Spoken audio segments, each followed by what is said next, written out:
Okay, it is Monday, April 29th, 2024. I'm calling 6:00 PM. I'm calling to order the Town of Rutland Select Board meeting. We are meeting in the Rutland Public Library, lower level. We are on Zoom for public access.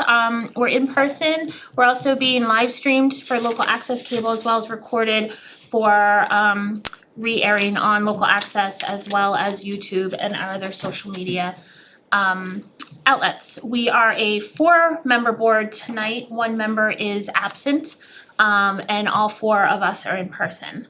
And here with that, I will start with the pledge, please.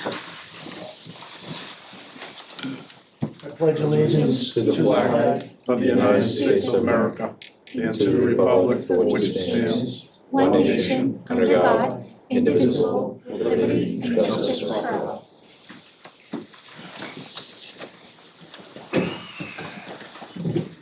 I will entertain a motion for approval of Treasury Warrant 24-22 and Payroll 24-PW22. So moved.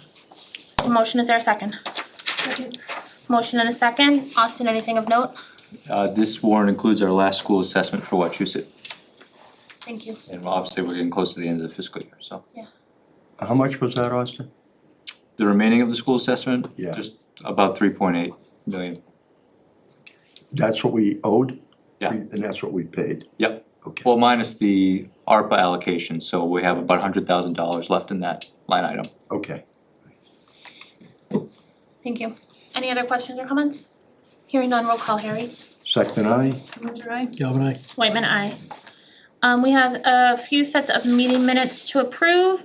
I think Tom was absent for one, so we will do that one. Actually, we could do them all together. If Tom doesn't mind abstaining. We have, we'll do them separate, actually. We have meeting minutes from April 11th, sorry, a Thursday, April 11th. This was the discussion of our annual town meeting warrant articles. This was a joint meeting with FinCom. The 3 of us were here, Tom was absent, so we can still approve if the board is amenable to that. Take a motion to approve. A motion to approve meeting minutes for April 11th, 2024. Is there a second? Second? Any comments or questions or anything? Hearing none, roll call, Harry. Second, aye? Whitman, Galvin aye. abstain. Sorry. Whitman, aye.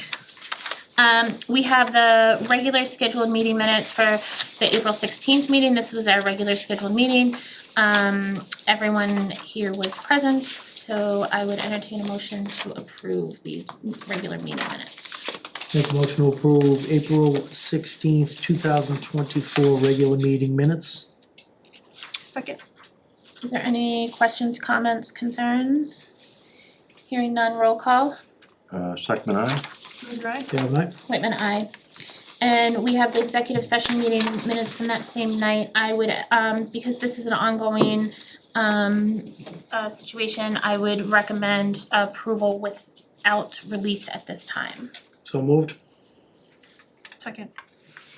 Is there any commentary about these meeting minutes? Roll call, Harry. Second, aye? Ledger, aye. Galvin aye. Whitman, aye. Thank you. I'm going to open, we have a 6 o'clock public hearing posted. I'm going to open the public hearing at 6:04 PM. This is a public hearing for the application of a Class 2 auto dealership license, New Gen Motors, Ty De Silva, 124 Maple Ave, for online auto sales only. Is there anyone here to speak? Name and address, please. Ty De Silva, 124 Maple Avenue, Rutland, Mass. 01543. Nice to meet you. Thank you for coming in. Thank you for having me.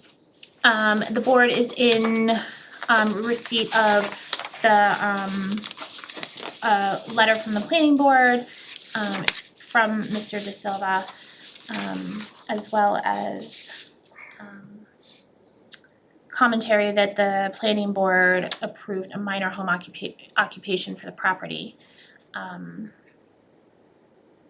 Even though they're not required to approve it, the planning board had no issues with it as it was submitted. So because we're the licensing authority, this is the next step in the process, correct? And all the fees and everything have been received, we have description of everything. Yes, yeah, everything required has been received. He's also gotten all internal departmental approvals. And similar to another auto dealer license that we have in town that, where there won't be any vehicles on the premises, that is noted on the license itself. And I also included it in the public hearing notice and in the abutter notification that it was online auto sales only, so that residents in the area would be concerned that it was gonna be a used car lot, essentially. Is there anyone here from the public to speak to this application? Name and address, please. Amy Livingston, 122 Maple Ave. I just wanted to be sure that I'm reading this notice correctly, and I know I just heard what you said. There will be no vehicles sold on property. Will the vehicles be displayed or inventoried at 124 Maple Ave? I don't wanna speak for Tide, but no, that's not the intention. Correct. Nice to meet you, neighbor. Nice to meet you. That's not the intention at all. As you might have seen last summer, I do own a small company. I use commuter vehicles. So normally I have 2 or 3 of my own there. We actually just purchased a lot in Milford, so all of the vehicles will be there, going from auction to auction. So the priority is to sell at one auction where they are broken, fix them and sell at another auction for a quick turnover. The flip side to that though, that lot we purchased would allow for retail sales, simply because the home is being allowed as a minor home occupation. It allows for the license to be issued, because licenses in other towns are significantly restricted based on commercial addresses. So to answer your question simply, don't worry, no Ford dealership on Maple Ave, I'm barely home, so. Thank you. So if I understand correctly, kind of the situation that has been at your residence that for the past year or so is going to maintain that status quo as far as the number of vehicles and in and Correct. out and everything. Yeah, the driveway holds about 10 vehicles. I believe in the original hearing, we had discussed potentially having 2, always registered and insured at all points in times. No eyesores, no for sale signs. I think realistically speaking, with how the driveway is actually structured, there is a part below one of the hills. You can't see the vehicles from the road, and there is no applicable space on my landscape to have a vehicle on the road because it'd be on a hill. Realistically speaking, there will be no sign either because there'll be no sales taking place at that point in time. The main, loophole I'm trying to employ is Rutland allowing me to sell cars online, which will allow me to move into commercial real estate in other towns, because the license will be valid for the entire state, retail and wholesale. Thank you for the clarification. Name and address, please. Steve Sherwood, 120 Maple Ave.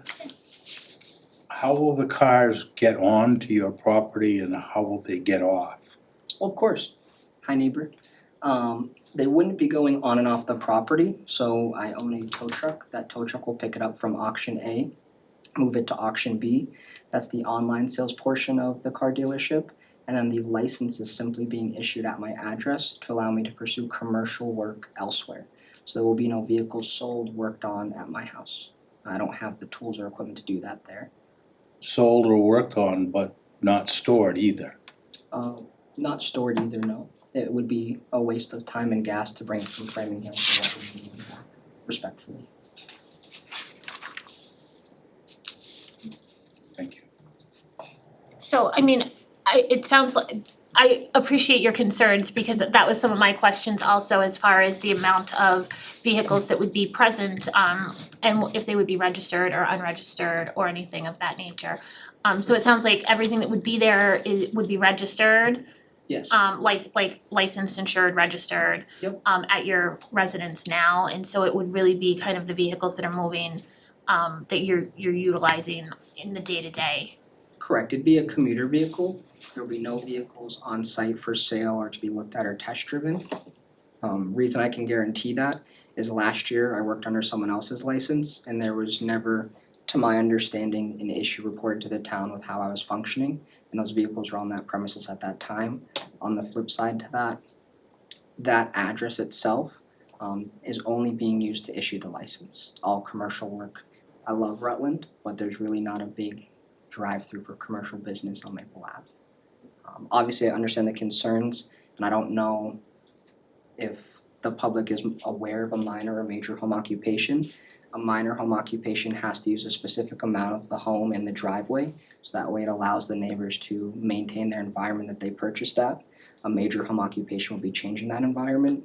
So the minor home occupation does restrict me from doing anything to impact your livelihood and what you chose to purchase at that time. Several times last year, I noticed there was cars that were in your backyard, 2 or 3 of them. In the driveway, yes. In the backyard? Not in the backyard, sir. Yeah, I have I wetlands. saw them there with Okay, these 2 peepers. I don't wanna disagree with you. I can let you know that on my property, the back of my house is wetlands. I know, I can't live have next vehicles door. there. Oh, I know. I don't have vehicles there. I do next to my grandmother's house though, where there's currently 2 vehicles stored. So that's where the dumpster is currently. Yes, ma'am. Yeah, there's a dumpster and then a Lincoln MKZ. So I saw someone join on Zoom, I'm not sure if they're on for the public hearing. We're in a public hearing for the class 2 auto dealership license on Maple Ave. Does the board have any questions for Mr. De Silva? Yes, Ty, Yes, sir. first let me commend you at your age for wanting to build a future for yourself and what you see as something you're passionate about, I guess, from this. Thank you. Second, you mentioned there's a possibility of having a few cars at your place. What's the turnaround time? They wouldn't be cars for sale or purchase. They'd be my personal commuter vehicles purchased under the business license. Okay, No definitive turnaround time. However, registered, insured, and parked appropriate. and I notice here that everything is being done out of Ashland. Yes. Does that mean people are picking the cars up at Ashland as well? Yes. Are you delivering them, so they're not gonna be even close to coming to Rutland, so to Correct. speak? Yes, sir. And are you doing any of the work? Like, do you do the body work? Do you do the mechanical work?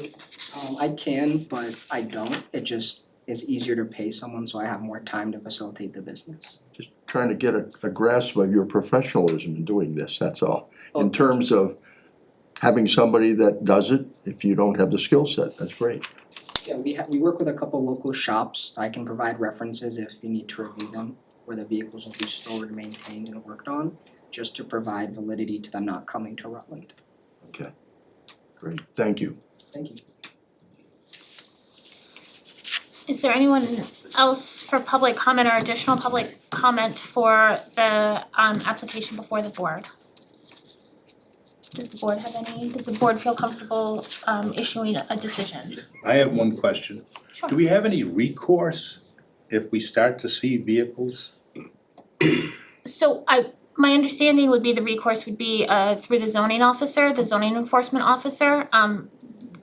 Tamika and Austin, please correct me if I'm wrong, that then it would be filed essentially a complaint through the zoning officer, and then it would be explored through the zoning officer. Thank you.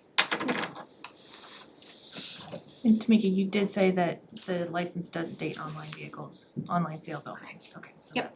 that's definitely clear. Okay, thank you.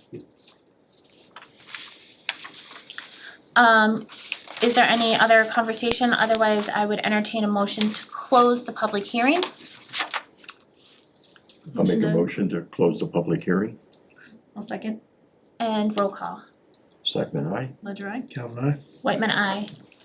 And then I think I appreciate the conversation and the questions from the abutters. I think that they're valid questions and definitely questions that I myself had, not being super familiar with that specific lot, so I appreciate the conversation and the dialogue for sure. I think that following through with a minor home occupation, to follow planning board's recommendation that it's a minor home occupation, it should have no impact to the abutters. That's conversation for sure that can continue with the town planner, as well as the zoning officer if it escalates to that point. So the minor piece is really the key there, I think. I don't know, I would entertain a motion to approve to issue a license for a class 2 auto dealership license, online only auto sales to Next Gen Motors tied to Silva at 124 Maple Ave. So moved. Second. Is there any other conversation? Roll call, Harry. Second, aye. Ledger I. Galvin aye. Whitman, aye. Thank you, and thank you for coming out and voicing your concerns. And, you know, don't hesitate to reach out through our office, Tamika and Austin, or the planning office as well, or zoning office. Thank you. Thank you. I don't know if it was provided, but you guys are more than welcome to reach out to me as well personally if there's an issue that you find. Not trying to change your living habitat, just make a business and move forward in some way, shape, or form. And that's great, I appreciate that. Could I have your phone number? Yeah, it's 508 264. Thank you. Yeah, of course, first name Ty, last name DeSilva. Yep. May I ask my own question? Yeah. That approves retail and wholesale, cause wholesale would allow it to go from auction to auction, retail would allow it to go from the lot in Ashland to public if need be. What we have was, Does class 2 would allow for used cars? Auto Not wholesale, retail dealer. Ty, as long as it's so the licenses we issue are pursuant to MGL. So if you just review MGL under the class 2, it should give you specifics. I don't remember off the top of my head if it covers specifically both of those, but MGL will tell you for sure. I think class 2 might, based on I think the it conversation we had when the other entity came in Yes. to adjust. I think class 2, but definitely for sure check. I don't know off the top of my head. No, it does, I just want to ensure that that's what was being approved so I can move forward appropriately. Yep. Yep, it was class 2 that was approved for online only. Yep. Good luck. Thank you. Thank you. Good luck. Thank you. Thanks. Thank you. Have a great night, thank you for the Joe. opportunity. Thank you. We shuffled some things around a little bit. I wanted to, I'll keep my member comments and announcements as brief as I can. I want to acknowledge that this is our last regular scheduled board meeting, before annual town meeting and the election. And so I wanna thank this board for the immense amount of work that you've all committed to doing this past year. I think the biggest undertaking was the bylaw review and special town meeting for the bylaws to get those before the residents was a huge undertaking, and so I appreciate the commitment from this board. Additionally, we made some commitments on policy. We have 2 big policies outstanding still as of tonight. They're significant, that have been out for a few months. That's not an easy undertaking, and so I really wanna thank the staff as well as the board for those conversations and the work to get those moving forward, which was another big goal of the board's. I think overall, the staff piece and staffing has been a continued work in progress as have become more professionalized on the HR piece. We had some stuff thrown at us with the new clerical union, so that was a piece that kind of when we started our goals and objectives was not really the main focus, and I think a lot of those a lot of that stemmed from the policy work that we were doing as well. So I think that that's impressive for the amount of time and effort and resources that the building or the staff as well as the board have done. It's been a year of a lot of, I think, forward progress and kind of trying to get us into a more town administrator centric community where we empower professional staff to do professional jobs. I think that that's a challenge. I think especially coming from Rutland that hasn't had that stability. Town administrator role is still fairly new, hadn't been very well defined until we passed the bylaws or until we did the bylaw work. And it's going to continue. I think that that is going to be an ongoing commitment from the community as a whole to decide, you know, at one point there was the strong desire to have a town administrator and professional staff. And so to continue that progress and empowering staff to do their work. I think we have had some good heated conversations and debates, and I appreciate the variety of views and opinions. And I appreciate everyone's true work to try to come to a consensus. It might not be everybody getting everything that they want, but I think everybody could feel, for the most part, comfortable with the decisions that were made and rendered, and so I appreciate that as well. So I just wanted to say thank you to the board, to the staff, for everyone, for making it a busy, hectic year. I went into it saying I wanted it to look like anybody could do this and it's not that much of a time commitment, and then we took on the bylaws, and then we took on some policy work, and so I realized that was not always the best, and I apologize, but I appreciate everyone's willingness to do that work. We have some important things coming up, looking at the calendar. Tomorrow is candidates night for, I think Agricultural Commission is hosting a candidates night for the contested races. That's at 7 o'clock here. On Wednesday night, there's an overdose prevention talk, sponsored by the Board of Health, and I think in consultation with the police department, as well. Which should be informative and hopefully a good resource for the residents in town. Of course, we have annual town meeting coming up on Saturday the 13th. I lied, I'm looking at the wrong calendar. On Saturday the 11th, and then we have the annual election is Monday the 13th. And polls will be open 7 a.m. to 8 p.m.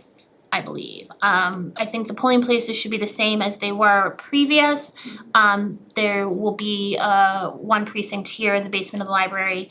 I think that's precinct 2, and I think precincts 1 and 3 are at Naquag. But there'll be plenty of election workers to help orient you if needed. And then a little bit farther out on May 19th is the first annual community fair, which the events committee is sponsoring, from 11 to 3.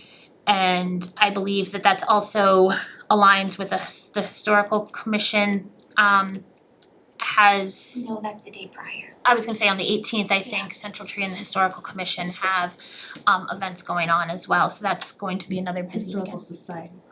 Oh, yes, thank you.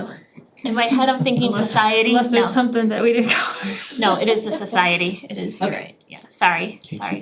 I know, in my head, I'm thinking, so with that, I know spring sports are in full swing and everybody is going a million miles and kids and Marsh are crazy, so please be extra careful when you're driving around town, but especially around Marsh. That tends to be the craziest. So, any other board members have any comments or announcements? Go ahead, Jen. I just wanted to say thank you for the last year for myself, just this being a completely new experience for me. I've learned a lot over the last year. So I've asked a lot of people a lot of questions, especially Austin and Tamika, so thank you for always getting back very quickly. I don't know how you guys do it with everything else you have going on, but also, a lot of what you said, Lee, I appreciate this board and being able to have all the conversations that we have had. And it's been a learning experience. It's been a good year, so thank you. I look forward to the next one. Thank you. Go ahead, Harry. Yeah, I just wanna say that I too feel that the board has accomplished a lot this year. And it has not been easy coming to consensus on some things, but we got there. So I think that if anybody wants to have a try at running for select board and sit on this board, they should do it. 'Cause it does give you a lot of information, impact, and understanding truly of how this town runs. So whether it's this board, whether it's another board, whether it's any committee, I just encourage everybody to step up to the plate and do something. So, mine has been the board this year, so we'll see. No, I'd just like to say to you, Leah, thank you for proving a lot of people wrong. You did a hell of a job this year as chair. Thank you, So regardless of what happens, thank you for proving people wrong. thank you, thank you. Thank you all, and I appreciate it. I know we still have a lot of business before us, so I appreciate the unwavering forward movement. Thank you. Moving into the town administrator's update, we jumbled things around because I know the auditor has some time constraints and we're wanting to address some of the stormwater concerns. Thank you, Madam Chair. Good evening.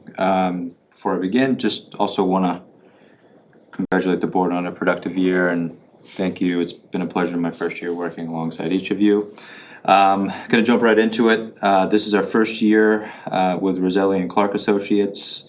They conducted a fiscal year 2023 audit on our general financial statements, also a single audit as we spent more than $750,000 in federal funds, which is required by law. So I just want to introduce Roselli and Clark Associates Auditor Terenzio Volpicelli. Donna, I don't know if you're available, if you want to talk as well, to present the audit. Are you shy? No, wherever you're comfortable. Come on, Donna. Thank you. Good evening, Chairwoman Whitman, honorable members of the select board, town administrator Siganowitz, There you go. Practice each other's names for a while. ladies and gentlemen. My name is Terenzio Volpicelli. I'm a certified public accountant, and I represent the firm of Roselli, Clark and Associates with offices in Woburn and Hopedale, Massachusetts. As Town Administrator Siganowitz has just indicated, we were engaged to perform a financial statement audit of the town's 2023 financial statements. As described more fully in our engagement letter dated January 2nd of 2024, we were engaged to perform a financial statement audit of the town's fiscal year 2023 financial statements. Fiscal year 23 was the first of our 3-year engagement. The objective of a financial statement is just that, to audit the fairness of the financial figures contained within the town's basic annual financial statements. A financial statement audit is not a forensic audit. We refer to you our engagement letter for a more complete and comprehensive discussion of our responsibilities as well as your responsibilities under a financial statement audit. You would have received a number of items from our firm. The first I'd like to talk about is what we refer to as a required communications letter. That is dated March 18th, 2024. It's only just north of 2 pages long. And these are, in auditing standards, these are just the requirements that we must communicate to this board. I won't bore you all with this, but I will touch upon a couple key topics. Management, which includes the folks here, is responsible for the selection and employment of appropriate accounting policies. Accounting estimates and their related disclosures are integral parts to the financial statements. The most sensitive accounting estimates that the town employs pertain to its pension and OPEB liabilities, as well as its allowances for doubtful accounts. I'm happy to say that we did not encounter any significant difficulties in completing the 23 audit, and we didn't have any disagreements with management on accounting, reporting, or any other auditing matters. The town's 2023 financial statements were issued, and that's this 55-page behemoth, were issued on February 27th, 2024 with an unmodified opinion. Essentially, that's what we refer to as a clean audit opinion. There were no internal control matters or deficiencies in internal controls that we observed that will require formal communication to this board. We issued a letter to management highlighting a number of general informational items as well as areas for consideration for improvement. And I would classify that management letter as rather benign in nature. The audited financial statements consist of several key components. In the first set of financial statements, we have what is referred to as the government-wide financials. That is the depiction of the town's financial position and results of operations as if it was a private entity, similar to, say, a company like a Raytheon or a Bank of America. We then have what's referred to as the fund's financial statements. That's on modified accrual basis, and that most closely resembles your internal accounting records that you have for statutory purposes, which is really how you're running the day-to-day operations of the town. There's a set of financial statements for your water and sewer funds referred to as your proprietary funds financial statements. Once again, that's based on full accrual, and that will encompass your water and your sewer operations. There's also fiduciary funds financial statements. So that's monies that you folks have accumulated that doesn't have a benefit to the town, but for outside parties. In this case, it's your OPEB trust, the outside parties being your employees. There's the notes to the financial statements, as well as the required supplementary information in the back, that is your pension, your OPEB schedules, your budget to actual, and the management and discussion and analysis, which precedes the financial statements. In terms of budgetary flexibility, a common measure used by rating agencies, including S&P, which is the rating agency that you folks use, is to evaluate a community's unassigned and assigned fund balances in its general fund as a ratio of its normal operating expenses. That's commonly referred to as what's referred as a reserve ratio. The town's 2023 reserve ratio was over 11% versus 9.9% the prior year, so there was an improvement. May I ask, Chair, do you want questions as we go forward, or you wanna hold them till the end? What is easier for you? If you want to ask me questions along the way, I'm perfectly fine with that. I just have a simple question. When I look at the 11% versus 9.9, that's great. How does our town compare with other towns in the area that you do on a reserve ratio, do you know? That fluctuates greatly. S&P assigns you an AA rating, which is the third highest. 11% puts you in what's referred to as a good category. Strong is north of 15%. Okay, So 15% is an area, if you're able to get there, that's where you want to get. And that's where you start having conversations with S&P about having rating increases, which has a significant effect, because when you want to borrow money, the higher your credit rating, the lower the interest cost. And it's just going to just Okay. benefit your taxpayers. So as to what the surrounding towns would be, I'd have to sit down and look at the surrounding towns' Okay. numbers. But it is a very good, it's a good number. okay, It's a good percentage. all right. So I actually kind of just touch upon my next comment. The S&P rates that as good.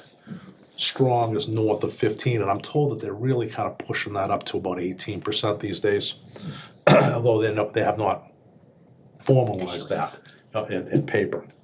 So once again, your current long-term debt by S&P is rated as AA, and that's their third highest rating. The next would be AA+, and then there's the AAA rating that you sometimes hear about. In terms of budget to actual performance, so if you're looking at the financial statements, it would be the second to last page, page 54 or 55. On a statutory basis, the town's fiscal year 23 revenues and other financing sources were nearly $670,000 greater than its expenditures. The account carried over $375,000 in articles and encumbrances into fiscal 24. Actual statutory-based revenues exceeded budget by $190,000, while expenditures and carried over articles and encumbrances were $362,000 lower than budget. As a result, the town comes into fiscal 24, which we're already 3/4 of the way done, a little more than that, with a number of reserves. Your free cash, which is the certified retained earnings that the Department of Revenue again certifies that you can use in the future for capital projects or to offset your budget or what for a variety of ways, was at $758,000. You had general stabilization of just north of $1.5 million. 2023, there in the financial statements themselves, when we look at the fund financials, we present 4 categories of funds. The general fund, which every single municipality will show. There's also a land proceeds account, which is new. It just happened to be that you folks sold a pretty large parcel of land. When we run through the calculations, because this is all based off of formulas, it qualified to be a major fund. And you received proceeds of roughly $1.5 million in fiscal '23 from that land sale. We understand that it has not been decided, or at least as of February when we're out here, wasn't decided what to do with those funds, but it's possible to be used for a capital project or a series of capital projects in the future. You also have your ARPA grant fund, which I believe was presented as a major fund in the prior year also.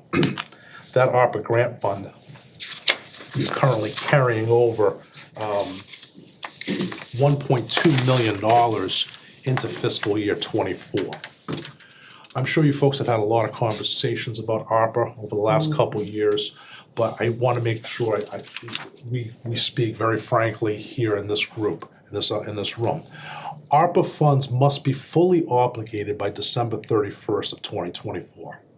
An obligation under the terms of this grant means that either you spent the money, there's a contract or binding purchase order in place at the end of the year. A plan by this board or a committee or by management does not constitute obligation. That's important because you don't want to have to give these monies back. Those monies have to be fully obligated by December 31st of 2024 and fully spent by '26. Shouldn't be a big problem here. I do have some big cities where they're actually having problems with this because who can spend $150 million? In one of our recent meetings, we obligated it all and have plans to kind of spend out well before the. Yeah, well, like I said, the plan is not the Right, obligation, right, so. right. So we just want to make sure that everybody understands that it is either spent in a binding contract or in a binding purchase order. The town carries about $9.2 million in long-term debt in the form of general obligation bonds, state house notes, and MCWT notes, for which $3.2 million is carried by the water and sewer enterprises. The repayment in the water and sewer enterprises is generally borne by the ratepayer. General governmental debt was just over $6 million, and that's part of your general fund budget as you're paying that. As a percentage of general fund expenditures, it was about $4.3 million, your total debt service. So if you want to compare that to other communities, I don't have the exact breakout in this area, but that's a relatively typical number that I see. Okay. Some communities are extremely low. They generally range between 2% and 6%. Sometimes the cities are a little bit higher. Where the cost of a school can be $300-400 million these days. It's crazy. The audited financial statements include debt service schedules that will detail your 24 to 28 expected principal and interest payments, and then in 5-year increments. You can find that on page 39 of the financial statements. In addition to that long-term debt, the town, just like every other city and town in Massachusetts, faces some significant future obligations in terms of personnel costs related to pensions and OPEB. The town is a member of the Worcester Regional Retirement System, along with 98 other participating employers. You don't really have much control, actually you don't have any control over that funds and how it's invested and how that retirement system operates.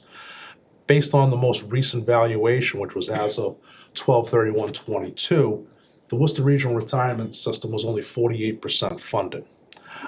We would expect that ratio would come up at December 31st of '23, just based on the strong investment performance in the markets in calendar year '23. Based on their investment portfolio, I would expect it to be roughly an 11% reported gain. So that should have some positive impact in the future. The value of the pension fund, is that also based on interest rates in terms of how they calculate the amount of debt, or you have to put money in? So the value of the what they have in assets is based on their investments that they have at the end of the year. So that's a real tangible number. Their total pension liability is actuarially determined based on all of the participating employers, what's your proportionate share of that future liability. So actuaries will determine, they'll take a look at actually individually the 4,000 or 5,000 people that are inside of the system that are current active members, as well as the retirees, and determine if, as of today, usually it's December 31st, this is what, if we close the pension system, this is what we would have to pay out between now and until the time the last pensioner passes away. I guess my question, and I'm thinking long-term, like if interest rates are high now and they go down, that means that when they do the actuarial calculation based on interest rates would mean you have to put more in because interest rates are low. And if interest rates are high, then the actual value put in is less. So, The discount rate, yes. In doing the present value calculations, they use what's referred to as a discount rate. yeah, I believe the discount rate used by the Worcester Regional Retirement System is probably 7.25%. okay, There are, I think, about 9 or 10 regional systems. The regional systems tend to have a median or an average right around that same rate. The individual pension systems, so some of the larger communities will have their own pension system, they tend to be about 7%. I don't know where the board of Worcester Regional Retirement System is looking towards, but I think they're probably gonna stay at 7.25 for the foreseeable future. If they reduce that, the impact is that you're gonna have higher appropriation. Right. Higher cash coming out. that was my concern, like if we're looking 5, 10 years down the road on our pension benefits, and if it goes from 7 down to 3, our contribution goes up. Well, that would be radical. Yeah, Okay. 7 to 3 would Well, be quite just- radical. Okay, But S&P would like to see it around 6.75, 6.5. Personally, as an auditor, if I were auditing the Worcester Regional Retirement System at 7.25%, I would still be comfortable okay, with that. You'll notice in the financial statements themselves, there is a sensitivity analysis of plus or minus 1%. So you can see what your pension liability, your net pension liability would be as of today, based on its current rates, plus or minus 1%, to give you an idea as to the fluctuations. thank you, sir. Do we have access to that report? It was Cause I don't have it. emailed to us. I didn't print it because it was 55 pages for each of you, but it was sent to you in the email. When was that sent? Cause I didn't see it in my email. Tuesday, Last week? Last week? Tuesday the last week? I'll 23rd. look for it, Are okay. you referring to our financial statements or the Worcester Yeah. Regional Retirement Systems? No, I refer to your full report. I have a copy here I could just give to you. Oh, sure. It was emailed I April love 23rd at noon. numbers. Excellent, so do I.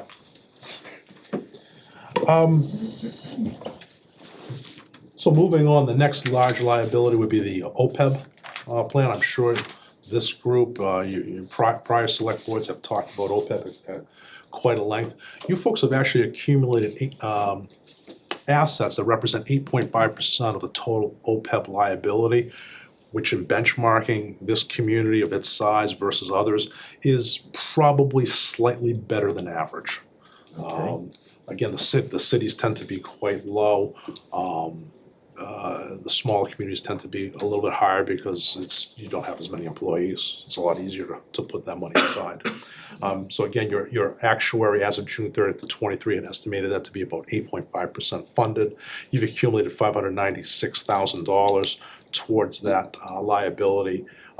Your net liability, again, the total OPEB liability minus the assets you put aside is nearly $7 million.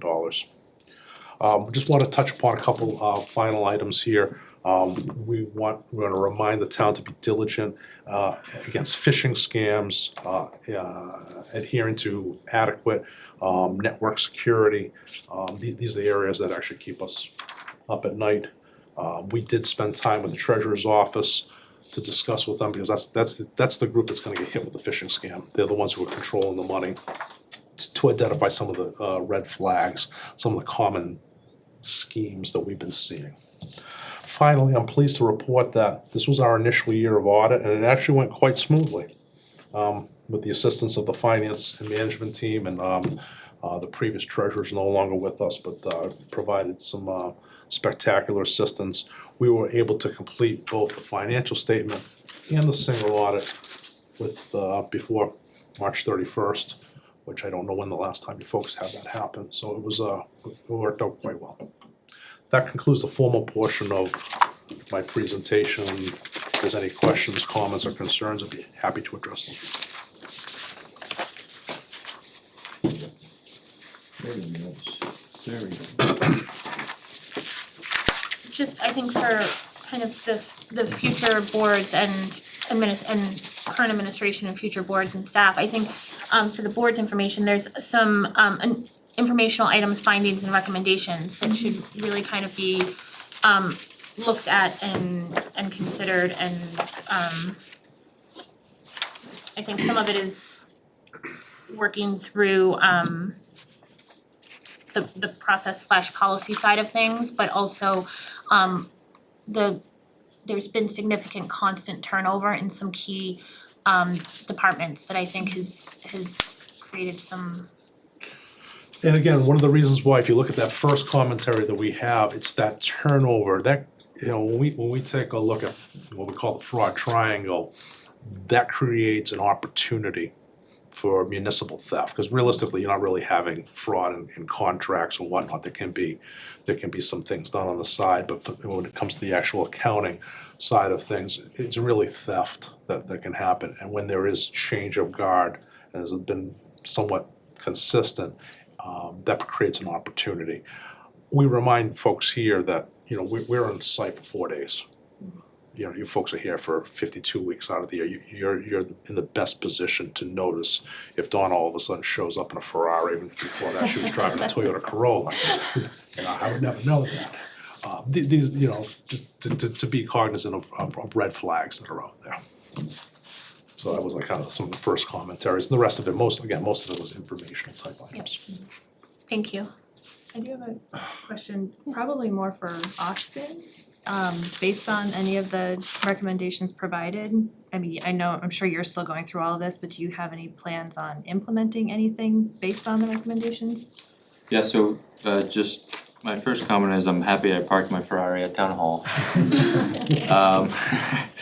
Yeah, so we've been speaking with departments and had a couple of staff meetings. You know, one of the biggest things is just formalizing, and that's why it's really important for us to implement a lot of these policies and procedures as well. So, you know, we've been talking with departments about procurement. Grant administration is also a big one for us. There were some comments about enhancements to our vendor payment processes, i.e. referring to what's called positive pay, and I'll let Donna and Terenzio explain a little bit further, but we have implemented that as well. We have an existing ambulance write-off policy, so a lot of these things have already been taken care of already. And then we have an action plan to address the others as well. So positive pay is a wonderful program where when you're doing your vendor warrant, once it's approved, prior to the checks being issued, a data file is transmitted to the bank. So the bank knows that check 101 is for $800 and only $800. And payable to a vendor too, checks the vendor as well. And payable to Roselli Clark and Associates. Check 102 is for $34,000 payable to so-and-so. So if somebody presents a check and the bank doesn't have a record of it, they don't pay it. And I have had clients call me up and say, my God, we didn't realize how many people are trying to cash checks against our account that don't exist. With that, many times the bank can actually reconcile your cash for you also as a secondary check, because they do now have the information. Thank you. Any other questions? Thank you so much for coming in and presenting, and I think I know it was a lot of work for you as well as the staff, and so I appreciate the time that you guys all put into doing it, and obviously working collaboratively, and kind of the thoroughness of which it was done, but also the timeliness as well, so I appreciate that Thank you. very much. Thank you. Thank you. Thank you. It's easy, appreciate it.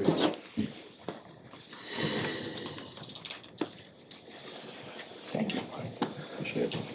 And I just have a few others as well. Happy to report, we've been working with our legislative delegation. They sought requests for state budget earmarks. Obviously, this is a tight year for the Commonwealth of Massachusetts state budget, but the House One budget, we have 2 earmarks that are included in a consolidated amendment that total $90,000. One is $50,000 for a conceptual redesign of, I always confuse whether it's Main Street. Is that 122 or 122A? A. I think I mixed it up in my update last time. A conceptual redesign, which was a request of Mass DOT, even though it's their road. They asked for the town to come up with a concept for a redesign of the 2 intersections of Maple and Main and Palmagussit and Main. So there's $50,000 included currently in the state budget as an earmark to be able to do that work. And also $40,000 for accessibility improvements to the community center. This is a project that was, I think, rated by CIPC, however, it was not recommended. The recommendation was to seek an alternative funding source. This is the alternative funding source, so hope for some good news as the state works through their budget process. However, it did pass the amendment and is included in a consolidated amendment for the state budget. Also, just wanna remind folks, obviously, we did send out the stormwater bills. There's been a lot of feedback on it. Just wanna quickly address that. I know we've gotten a lot of comments on it. First, would wanna refer a lot of folks to our website, has a lot of information. rutlandma.gov/stormwater. There's also a new tab on the front page that will bring you right to the utility.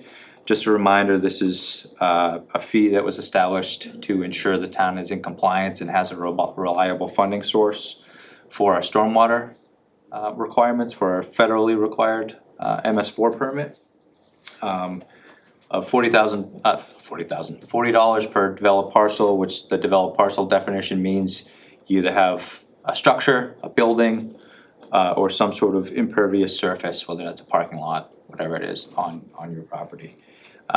We have had some folks that were misclassified. They can follow the normal abatement process, which this board is very familiar with for water and sewer.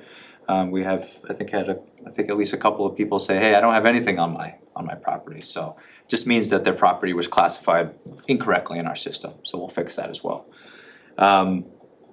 We'll continue to do a lot of public education on stormwater. I had a coffee talk at the senior center, we talked at length about it. We've had a lot of folks stop by, call, email, happy to explain it. This is obviously a new thing for the community, but certainly something that we have to comply with, and just wanna remind people, we don't have a choice. We do have to comply with this, and we'll, as a part of this is also a lot of public education that's required, so, which we'll be using those resources to be able to do so as well, so. I would like to make, a gentleman had contacted me and I told him that if he needed more to contact you. You had sent out the email and in his discussion, I think it was very well done. It was a great reply to help him understand about the stormwater issues, so I give you credit for that, Russ. It was nicely done. Appreciate it. I think one of the big pieces that we learned through this process, but also we knew, is that there's a big need for education.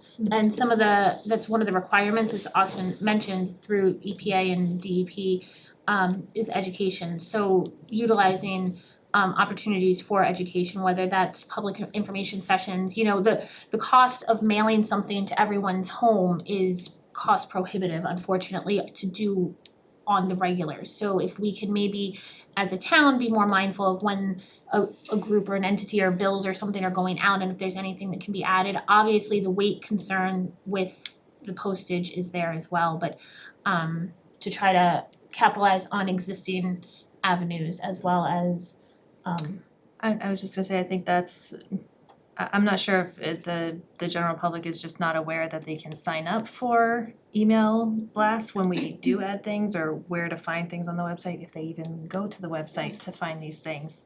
And I feel like they do default to, well, send me something, why didn't I get something with the bill? But, you know, to your point, just, it would end up costing us more money that we would then have to get from someplace to be able to do that. So we need to, I guess, try and see it from both sides, whether that means more.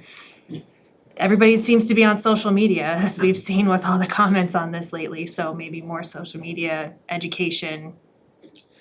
Yeah, believe it or not, that way, we're due for there's a post that's required as a part of our public education about grass clippings. I had one scheduled, but maybe we should wait a week or so to talk about stormwater. You know, 'cause we have seasonally, and we actually have to hit different populations. We have to send a targeted message to our commercial population for some of their work, our residents, and we have to send it per season, so believe it or not, be mindful of the amount of salt that you put on your driveway because it has an impact. Don't put other chemicals on. So there's a lot of things that we have to do. One thing I think in terms of just overall general communications, I think from our office, I know we were kind of talking about putting together a monthly newsletter. And I think the goal is quarterly with the tax bills to include kind of a one pager, if you will, of the newsletter. That'll also get us credit in terms of our public education. We can slide in just a brief update about stormwater, so we can get a lot of credit for that. Because not only do they wanna see that you're putting out public education, they wanna know how many people are getting it, how many people are clicking the link, so there's a lot that they're asking. So I know that's something that we'll be working on among all the other things that are going on. But certainly a goal of mine is to increase that, just overall communications from the town. I think also if we can post like QR codes around town for people that are out and about and might wanna just Yeah. scan a QR code or something like. It's interesting that I was in Grafton the other day, and there was a QR code next to a catch basin. It said, you know, do not dump, and then there was a QR code. I didn't scan it, cause I've looked way too much into this stuff, but it was an interesting way to conduct outreach for people. If I could, So what kudos about, to Grafton. through the chair, what about that reverse 911 they're doing? Is that something to notify people to check the town website? You don't need this long message, cause people listen to the first couple seconds and then hang up. Yeah. But, you know, message on town site, or, Yeah, so I think it's generally recommended to limit the reverse 911s. okay, You know, so I think the last time it was used for a non-emergency or kind of critical use was for the annual town meeting last year. I think we gotta be careful with utilizing Right, that, right, because then if you use it too much, then people will likely. it's a boy that cried wolf, right? The Yeah, whole- yeah. Yeah. No, I get it, I'm just, what about announcements at games? Yeah, well, to Jen's, I mean, both of your points, right? I mean, gotta find a way to hit as many people, right? Cause not everyone's on Facebook, or Right. even between the social media apps, not everyone's on each platform. Right. But now using I didn't even think of the QR code, if, I hate to put it this way, but if the leagues around here let us post something up that says, Yeah. you know, Rutland website or or whatever we need, so they can Rutland use. Little League sponsored by the Stormwater. Yeah, but whatever it is, at least people might Yeah. check that, other than that, Yeah. I mean, there's only so much that we can do, and I don't Yeah. wanna diminish what you have already done, which is, to me, a significant amount of education, and at least with what's the material that's been put together. And there's only so much you can No, do you can't to force make people to pay people look attention, at it, yeah. and so, you know, it's up it's been there. discussed at meeting minutes are available, if people can't make it to meetings, the recordings are available, so there's plenty of opportunity to see that this information's discussed and it didn't just come out of nowhere. It's amazing how much $40 can Right, oh, get that's people this year's too. riled. Yeah. And I did have one more question, there was, one of the questions that did come was, you know, there are comments, I should say, is, you know, none of the other local towns have this, fee, which may be true, but each town can decide how they want to fund this, so some may just be pulling it out of their general funds, you know, through whatever that practice is. Yeah. We have elected, I'm assuming, not having been privy to the initial or discussions, that there just wasn't enough to take out of the general fund for these purposes, which is probably why we haven't been doing what we Yeah. need to be doing for Yeah. the last couple of years, so. I mean, this was, if I may, this was a topic that was before the board, before I was even on the board. And so that's been multiple iterations of DPW directors, multiple iterations of town administrators, multiple iterations of the board. And it was always, we don't have the money, so we're just gonna ignore it because we don't have the money. And Let we the know next we have guy to do worry it, about it. right. Yeah. And then it was finally, as the EPA and DEP are going through community-wise and kind of nailing down, it was put before us what it was, we essentially make a commitment to fund it, or we can be fined up to what, over $25,000 a day, that we were out of compliance. Right. And this was, I think, last year when how can we fit it anywhere? Like, Yeah. there's no fluff. Yeah. And so how do we do it and ensure that the work that needs to be done is being done? I was just gonna say to that, maybe as part of some of the education for, continued education as we go through, once a year as part of that mailing or whatever it is, newsletter, can we state, we've used funds to do this education or to do this maintenance or this repairs, just again, so that people are seeing that it's being used for the purpose it's intended and it's not just. Yep.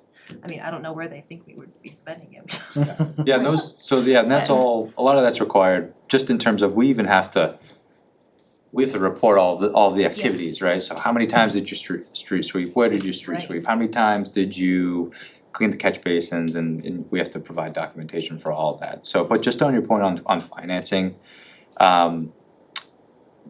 this is still a relatively newer concept in the Commonwealth of Massachusetts. There's, I think, 250, actually more than that, communities that are covered under MS4. And we're probably one of the first 30 communities that have a utility. But nationally, there's almost 2,000 stormwater utilities. So this is, I don't wanna call it innovative, but for lack of a better word, maybe innovative concept to make sure that we have a sustainable funding source for this. So we'll probably first in the area, I think maybe this is demonstrating to the others in the area that this is a good pathway to make sure that we're in compliance. But I think in terms of, we needed to do something. So my previous community, for example, they didn't need to do a stormwater utility because they built it into the budget. They spend $800,000 a year on stormwater. We don't have that luxury. So this is an opportunity to make sure, and the good thing is it's an enterprise fund at the end of the year. It doesn't flow to free cash for the general fund, it stays there, so future years we can utilize that to kind of make sure that we're building up on our compliance funding. So we're not gonna make money off of this, and that's not the point of it, it's just to make sure that we're in compliance. So, but certainly it's a community decision, and 2 town meetings decided that this was a good idea to move forward, so. The comments I've heard, one of the interesting things about them is, I have not heard from one person who is not on town water or sewer. Not one, and that's what I find amazing. Yeah. Well, I think a lot of people, to the education piece, also assumed that they're not on water or sewer, so they shouldn't be assessed this, and I think some of the education piece was this is for stormwater and kind of any surface water and not, and just because you're on a well doesn't mean that what's happening with your surface water isn't impacting your well water that is It's a fair however question many, though, you right, can see how no, right, people would say. exactly, Well, that's a huge part of the publication, education, Right. like what is Right. stormwater? right. Right, Especially because MS4, municipal separate storm sewer system, when you see sewer in there, it makes you think that it is sewer, right? But it's totally not, it's a totally different infrastructure, so, but you see the country drainage that's on a lot of, the sides of a lot of our roads, that's regulated. Culverts are regulated, so there's a lot of things that you see every day, whether you're on water sewer, whether you're in the center of town or on the outskirts of town, that is covering what this stormwater utility was established to maintain. And then everything else, right, the reporting and everything else that we have to do too, that's, you can't, it's not visible, you can't see it, so I think it was timely as well, I don't know if everyone saw last week, street sweeper was out. Cause it's about that time where we need to start cleaning up, so, and we have to do that twice a year, so. Thank you. Thank you to the office for continuing to field the brunt of it all, so appreciate it. Well, I think we've received a lot of feedback, but I also just wanna, our DPW and treasurer collectors offices and a lot of the other kind of customer service operations have gotten a lot of the feedback, so I just wanna thank them for their patience and explaining this as best as they can to folks. Through the chair though, Tamika, you do a great job on Facebook. Oh, thanks. I know it's not easy. Yes. Thank you. Constantly answering, that's So, yes.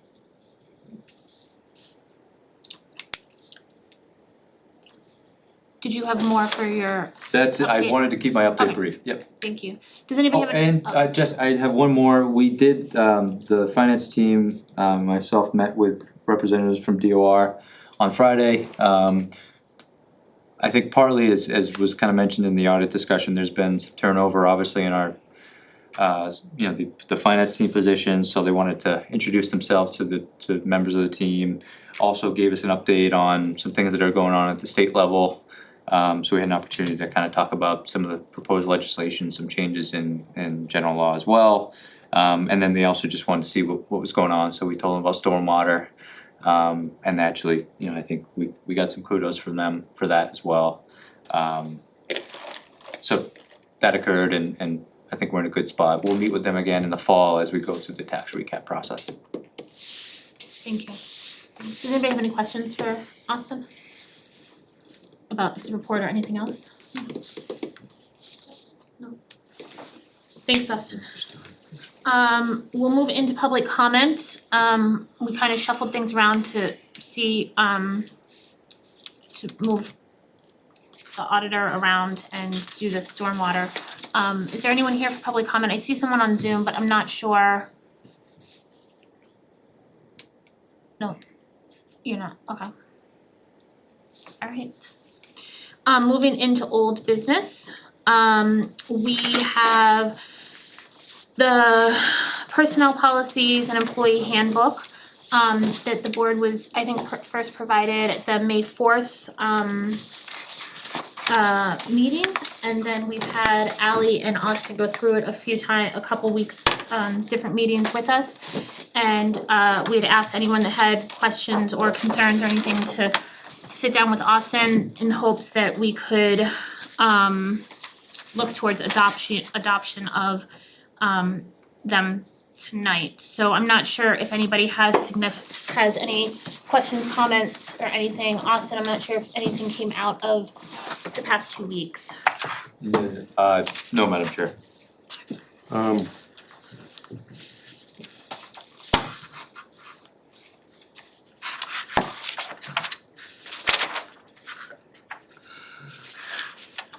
I have two questions through the chair on the employee handbook. Okay.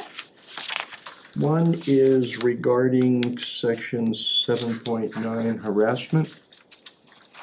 And I know Ally's not here, will you answer that question, Austin? Yes, sir. Yep. Okay. 7.9, So for the rest of the members, that's page 57. okay. Yeah, I had it marked there.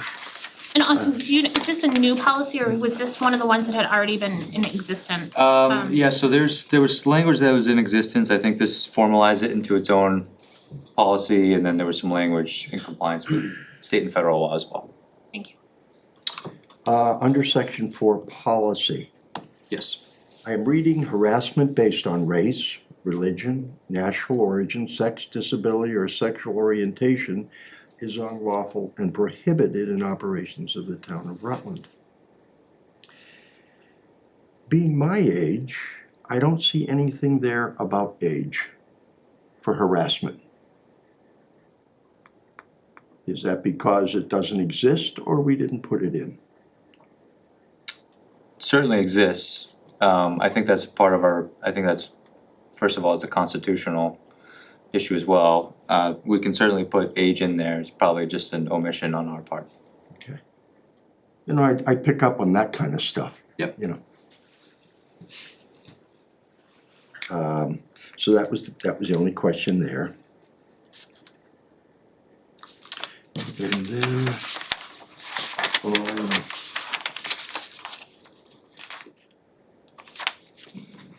workplace violence, 7-12, page 69.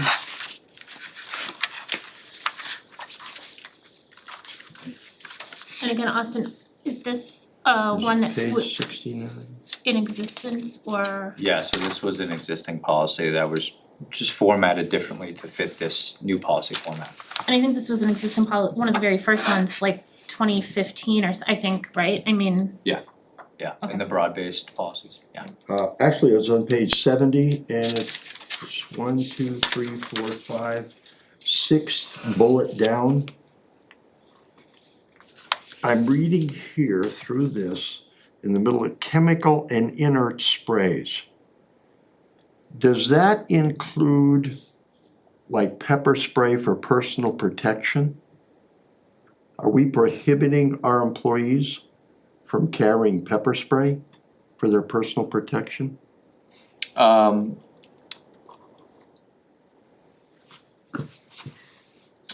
If it's used as a weapon, right, so I think in terms of, first of all, this is an existing policy. Okay, It does create exemptions for police or animal control officers.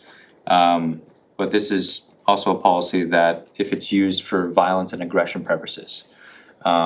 If you're using it for personal protection, that's certainly different than if you're using an aggressive or violent nature. I mean, you Hence why this is a workplace violence policy and not a I know civil that. rights. I guess my concern is, where in here does it allow somebody, does it say that you can carry personal protection? And I've read through it, I haven't seen it.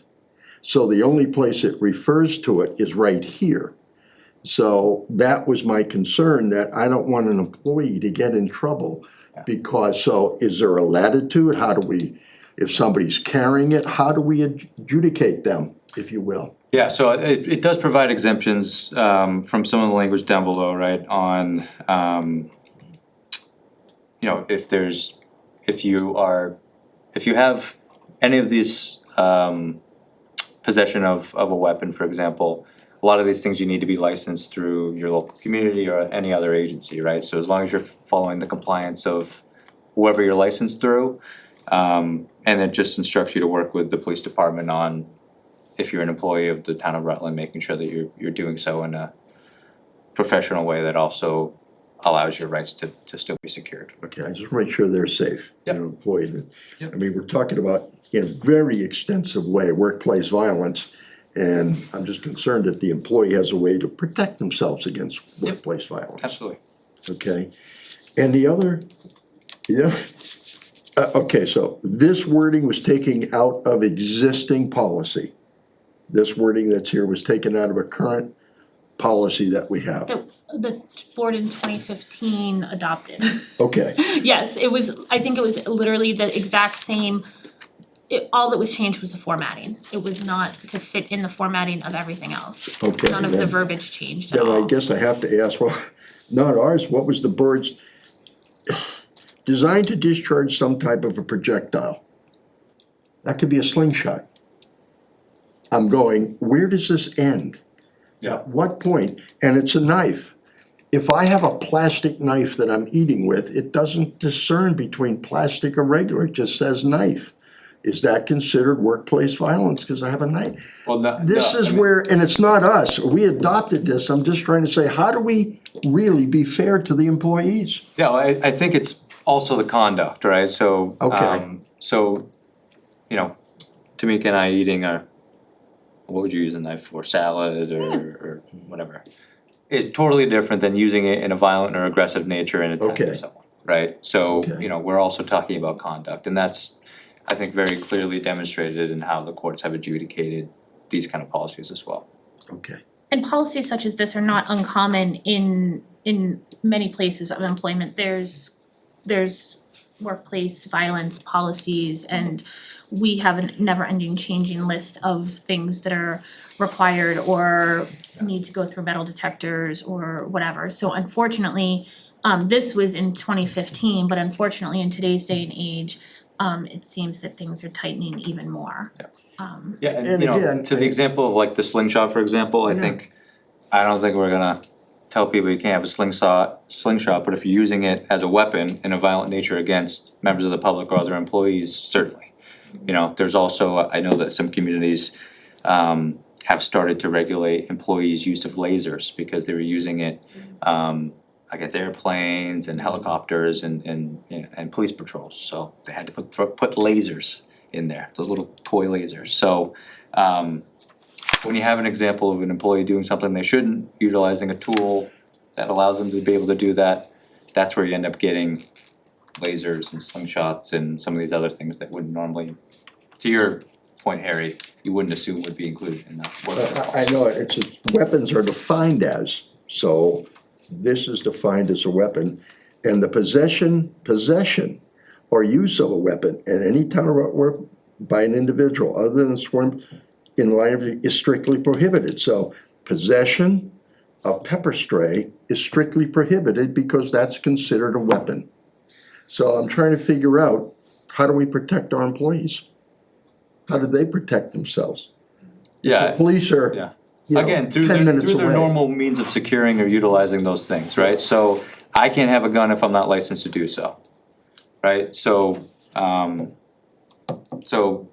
No, I understand. Right? I understand, and again, we didn't invent this policy, we Right. just took it from there. And I don't know if these kind of questions were even asked when it was done in 2015. So I guess that's why I'm asking the question yeah, now. no, yeah, You that's know? fair. Okay. All right, I have no problem with that one. There's one just And I think those were the only ones I had.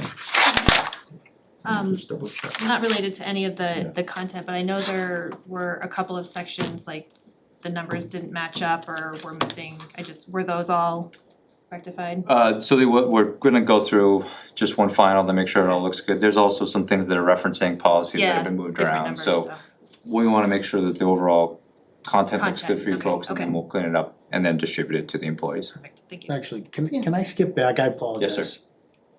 Back to the Main Street project. I forgot to ask you. I know I'm going way back, sorry. My mind takes a little time to catch up, but how does that planning process start? I don't mean to drag this on, but like, where does it start as far as rotaries or bridge or whatever they decide to do? How does that start? Yeah, so generally, it depends on, first of all, who owns the road, right? If it's ours, it's entirely on the town of Rutland to front the feasibility and front, usually you have to get to 25% design if you wanna have the state, like what was done on Palmagussit, right? We fronted a lot of money to design the project and then the state took over. Okay. So generally, that's kinda how it works for most road reconstructions. In this case, because it is a state road, we won't have to front the design, they just wanna see a concept. Essentially, they know that something needs to be done there, however, I think they want a little bit of buy-in, I think, from the community to make sure that what we're hoping and looking to do Right, is also fitting with, I think, what the goals are of the community. So as a part of that design process, we'll have to kind of get some public input on that and see Okay. what folks think as well. okay. So, That was my real question. It's you, I'm sure the DPW director, yeah, we'll and do, along with the public and everything? yeah, very similar to, I wasn't here when they did the Palmagussit project, but you know, usually you have a couple of public information sessions and public input for people to provide.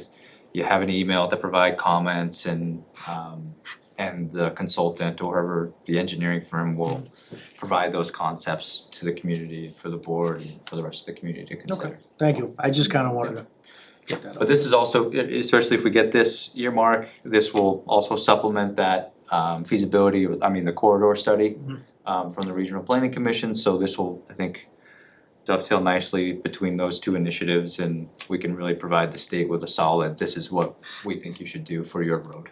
Good. And remind them that it's their road. Yeah, Good question. thanks. So, for the employee handbook and personnel policies, I think the friendly amendment from Harry about adding in age to the list of discrimination. And then the caveat is just kind of going through final edits to ensure that everything is numbered and referenced appropriately. But is the board, comfortable, making a motion to adopt, the employee handbook and personnel policies manual? So moved. I would take a motion. There's a motion. Is there a second? Second. Motion and a second. Any other conversation? Hearing none, roll call. Harry? Second, aye. Ledger I. Galvin I. Whitman, aye. Thank you. And thank Ally, and I know it went to department heads a few times, or individually and then in department head meetings. So thank you all for the amount of time and effort in those. And again, these are policies, so they are much more easily revisited at the board level, you know, staff and board level, as practice or best practices or whatever kind of adopt. Next on the agenda, we have the Town of Rutland financial policies. Similar to the HR policies, we've had the financial policy books, since February 5th, I believe. And then Austin spent, I believe, large chunk of a meeting going through, walking us through them as well. And we've asked kind of for continued feedback and everything. So I'm not sure if anyone has anything here, or Austin, if you had received significant commentary throughout the last 2 weeks when we had. No, I haven't, other than just our feedback from the last select board meeting from member Seckman. At some of the reserve levels, I would agree with them. I think that those are positive, friendly amendments to this, but have not received any other feedback thus far. Does the board have any questions, concerns, considerations here tonight? I have two. Okay. The first one is, did we change the language on page 10 to add that one word? Change that one word, is that official? Well, that's part of the friendly amendment that I think you suggested, which I agree with. So those will be incorporated in the final policy package. And just to reiterate, that was kind of making it a little less absolute and kind of include the language will strive or will Yep. aim or something along those lines. Is that right, Harry? Yes, Okay. that was it. Yeah, I didn't want it to be I'm sorry, and removing some of the language on paragraph 3 under free cash, right? We cleaned that up a little bit as we talked about. I was just concerned that the town would be forced to do something that we may not be in a good financial position for. Yeah. That was right, Fair enough. okay?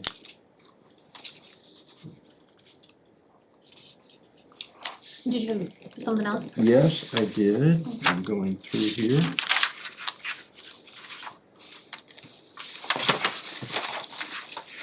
I don't know, were you, I think you had mentioned that you guys blushed through this one first time?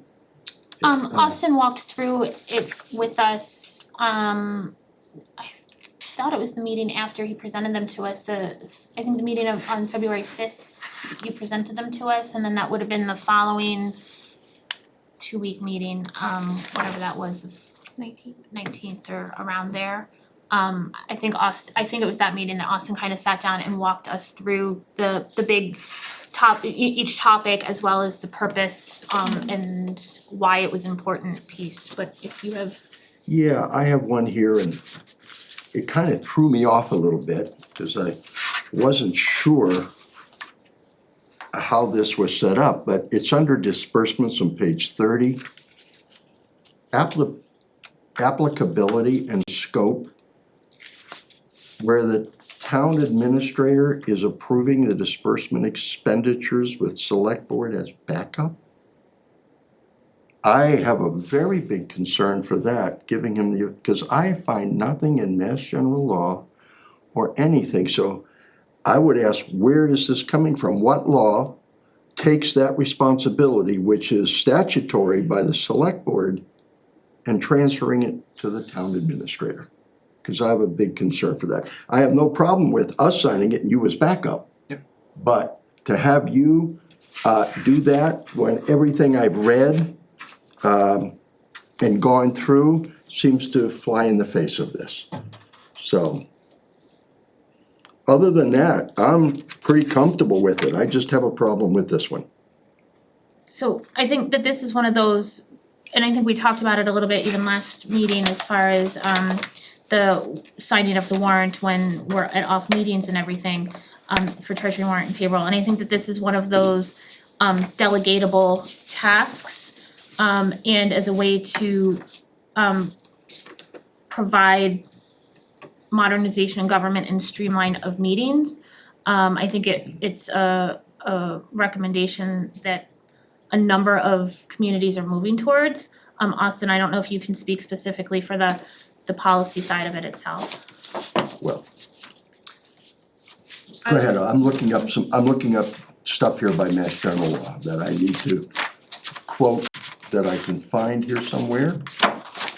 I was just gonna add that, I don't, correct me if I'm wrong, Austin, this policy is not doing anything to state anything related to you actually approving the authority with which the town administrator has to approve disbursements. This is just stating in that scenario, essentially, whoever that person is would have to comply with these policies, is that?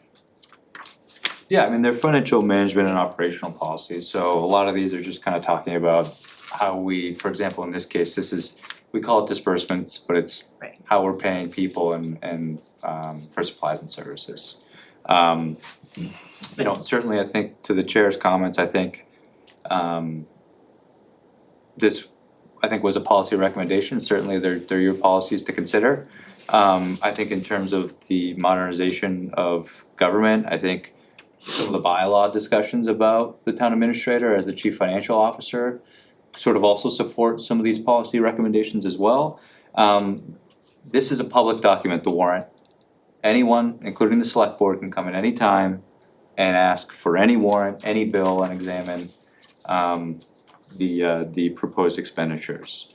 My signature is already on the warrant as a part of alongside yours. I act as an agent on behalf of the select board. This is one that can also be delegated. I know that there's questions about if it's explicit in general law, but I think, again, our bylaw discussions have also been very explicit that virtually everything can be delegated by the select board, by myself, with adequate and proper notice.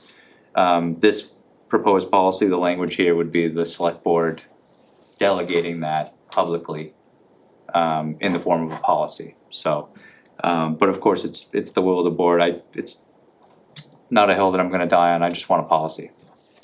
If you don't mind, I'm gonna read. This is from Mass General Law, Chapter 41, Section 56, warrants for payment of bills.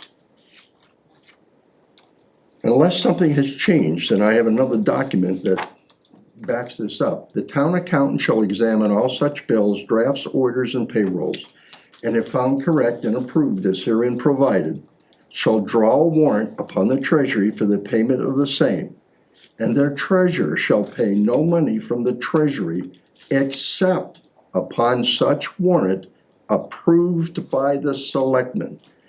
It doesn't mention anybody else in here except the town clerk, and it does that.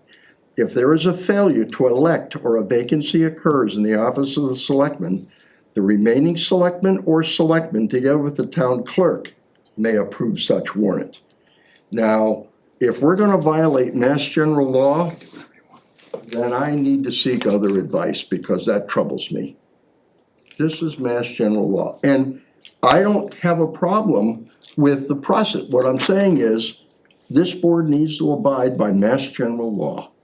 And if it doesn't, I need to know why. Cause this is right here, and there were no exceptions, that's it. So, I would like that on the record, that this was read into and inform the board of this. I mean, there's a lot of things in Mass General Law that say a lot of things that appear to be explicit. For example, it says that the selectmen and finance committee should prepare the annual town budget. I did. So that's another example, and there's many other examples of determining compensation plans, you know, personnel matters. So there's a lot of things that we can refer to and find a convenient sentence in Mass General Law that I think identifies with the argument or the position that we're trying to make. However, in terms of how 2024 local government operates, Chapter 41 altogether is home rule. And home rule is very explicit that it's the community's decision about the authorities and those that can be delegated and those that can't.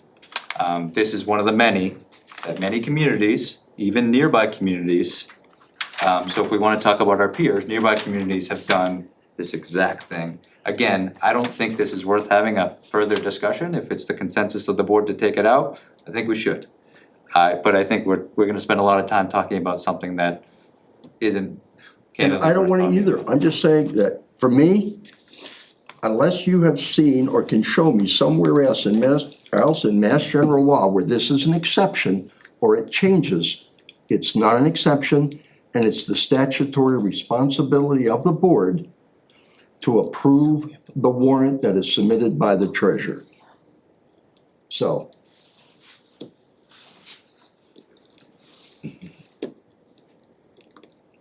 I'm-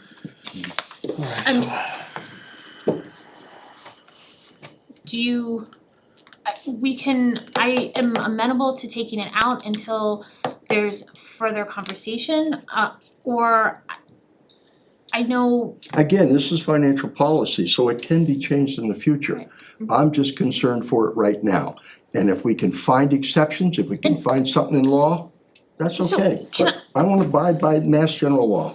can I ask like, I understand that we as select board are responsible for the financial oversight of the town. We can all go in and look at the warrants and they're provided here and we can look at them.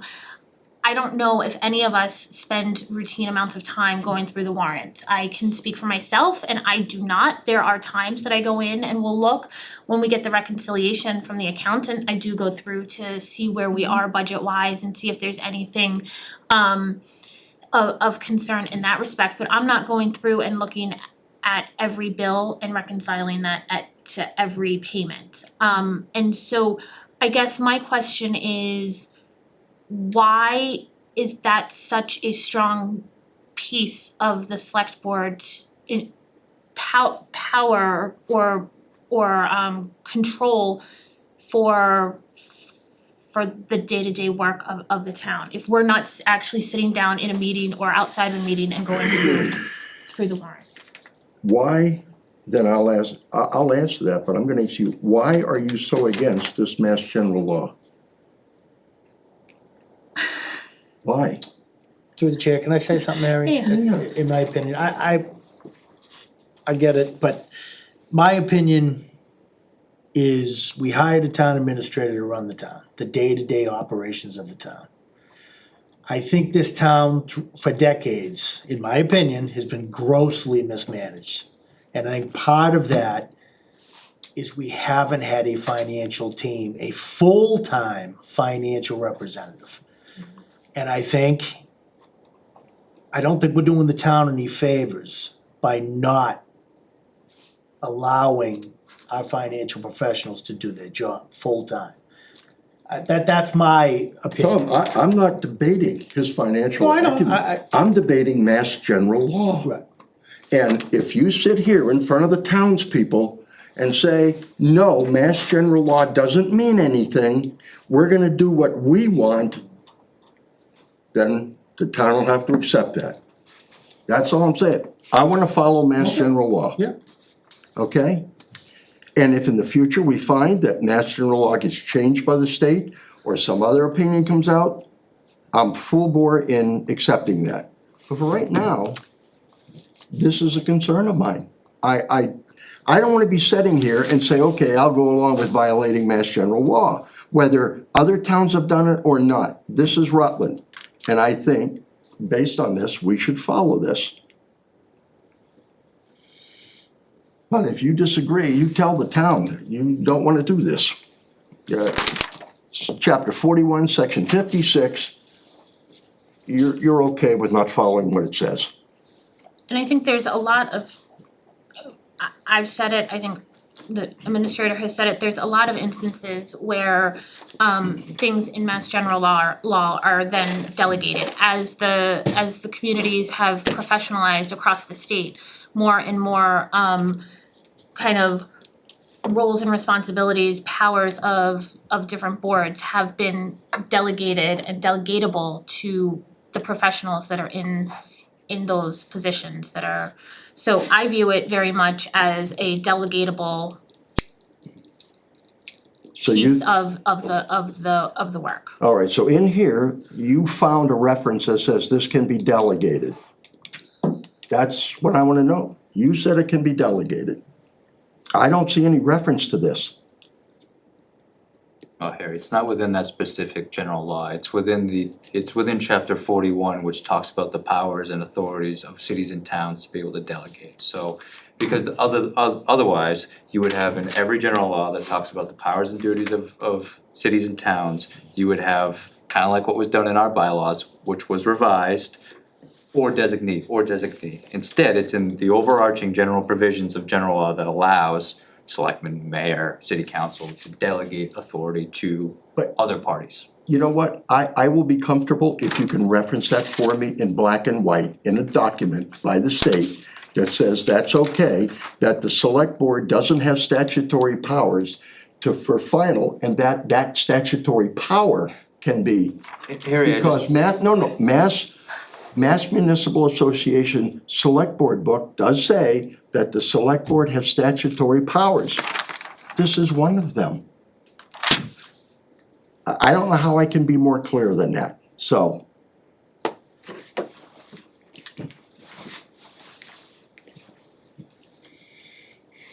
I won't do this to the town, I just won't do it. so strike that part of it, it's I don't We- mind if we change it. But if I can finish, we can go back and forth about this. Again, it's not a hill I wanna die on. I would encourage members of the select board to come sooner than 6:00 PM on Monday to review the warrant if you were taking the signing of the warrant seriously. I think it's available at 2 PM on Thursday. If you don't have time to do that before, come after and make sure that you fully examine, so you know, so you're not asking the town administrator what's in the warrant. So I think this is a serious responsibility, and I think the board should take that seriously. I do too, absolutely. And so I think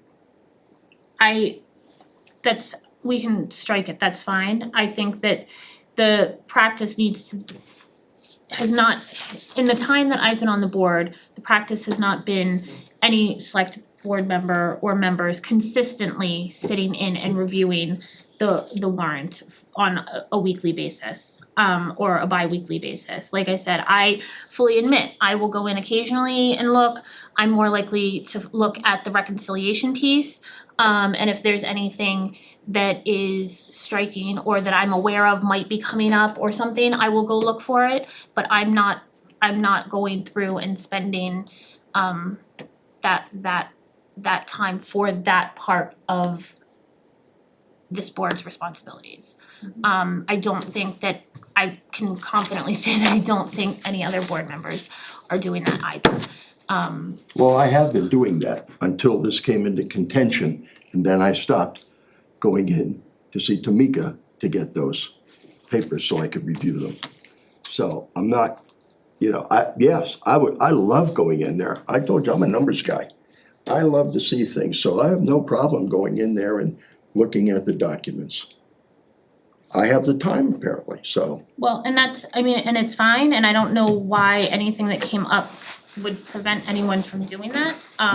But again, these are documents that are wholly available to the public or to members of the board. So we can strike it for now and then consider adding it back, or if, No, I think we'll. I would just, I think the remaining language in the policy, I think is good for disbursements. If you wanna strike the language that references the town administrator signing, I don't know if a friendly amendment would be upon approval authorizing, like what you've done in the past, for special circumstances, if you wanna have, whether it's me, the town administrator or one of your members to be able to sign on your behalf, which is explicitly mentioned in the general law there. But I think you need an opportunity to be able to make sure that the duties and responsibilities of our financial operations, we can pay people and we can pay our vendors. I agree.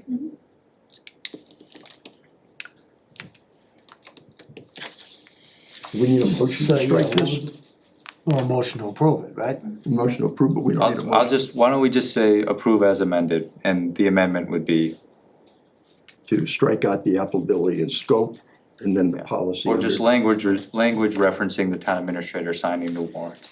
Okay, You can just have that as part of your amendment. I make a motion to approve, what is it, language as written? The policy is written. As, As no, amended, I didn't yeah. say amended, I said as written. So everything stay the way it is. I'll second. So we have a motion to approve the policy as presented. I just want the board to know a letter will go out to the Attorney General's office on this, if we accept it as it is. I think it's wrong, I think it's against what the town wants a select board to do. Matt, just my recommendation, first and foremost, I don't know if a member writing, I think that's a dangerous precedent to talk about sending a Well, letter that's to the what I'm Attorney being left General. with, so, So, with these comments in mind, I would recommend as amended, recognizing comments from your fellow member. I don't think the town can afford the additional legal fees to defend against complaints from a member with the Attorney and I General's don't wanna office. do it, but Yeah. I'm really not left with the choice, as uncomfortable as I am. So are you comfortable to add the language as amended? And is the second comfortable with that, knowing Yeah, that's that fine, we probably fine. can't afford the legal repercussions of a Uh, member's actions? so I make a motion to approve as amended.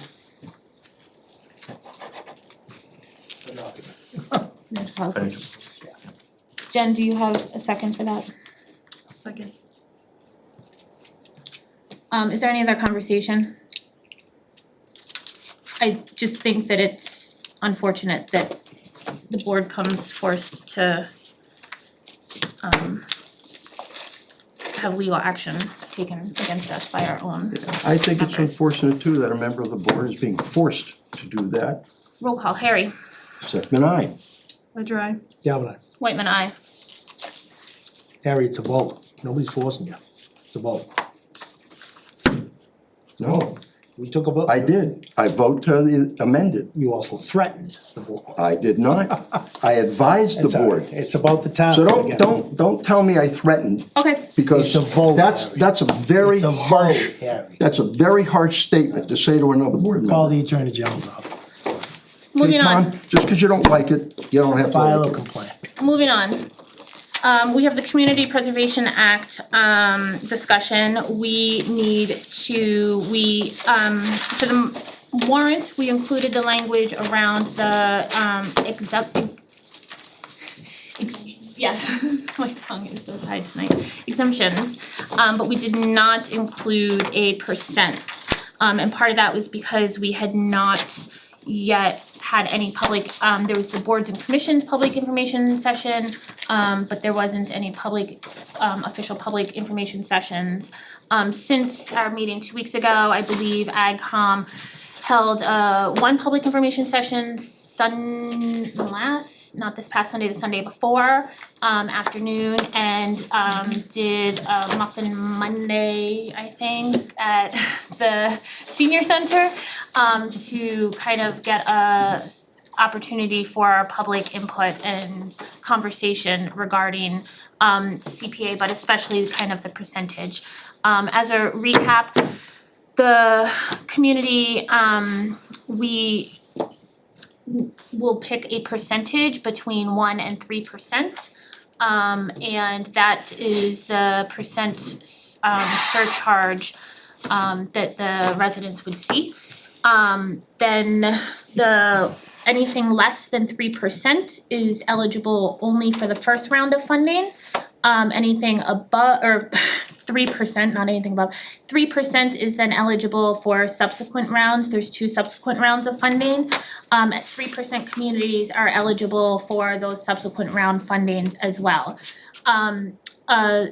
A sub 3% community looks generally, depending on the year, around a 30% match, I believe. And Give or take. yeah, give or take, and then depending on the year, and a 3% community, depending on the demographics and the community size, everything generally sees 75 to 100% match on a year, depending. I believe a community given Rutland's demographics and everything would be on the high end of that.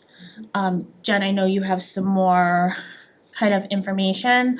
I think really before us tonight is for the motions document, because we have to be able to provide information to the community, to the voters on town meeting floor, what the town is looking for, knowing also full well that anything can be amended on the floor. The language is already there for the exemptions. As a reminder, that's a $100,000 valuation on everything. And a low income exemption and a low to moderate senior income exemption. So those numbers are set by HUD, and the income exemptions do require yearly filing through the assessor's office, but there was conversation about ensuring that there's appropriate documentation to make that as seamless as possible for the individuals that would qualify and could utilize those. Tamika, did you have something to add? Yeah, I was just gonna add, we extracted the information from the CPC and put it right on the website to show who would qualify and for what amount, so that people don't have to look for that information. Thank you. And Jen, I think you were able to attend both the Sunday information session as well as the coffee or Muffin Monday. I was at the Sunday information session. Harry, I think you were at the Muffin Monday. So I don't know if Jen, you can kind of give a recap. I think the board is also has in hand a letter from AgCom summarizing the sessions as well. And the AgCom would like to formally express the support of the passage for CPA with the adoption of a 3% surcharge to both residential and commercial properties, the $100,000 exemption, and the series of exemptions for seniors and low income households.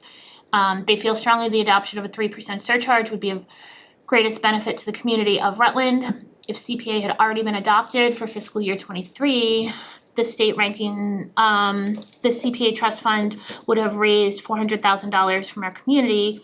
Taking this into account, how the state rankings are calculated, our funding match from the state of Massachusetts would have totaled an additional $360,000, which equates to an 85% match in funding, well above the average match of 63.43% that other 3% towns received.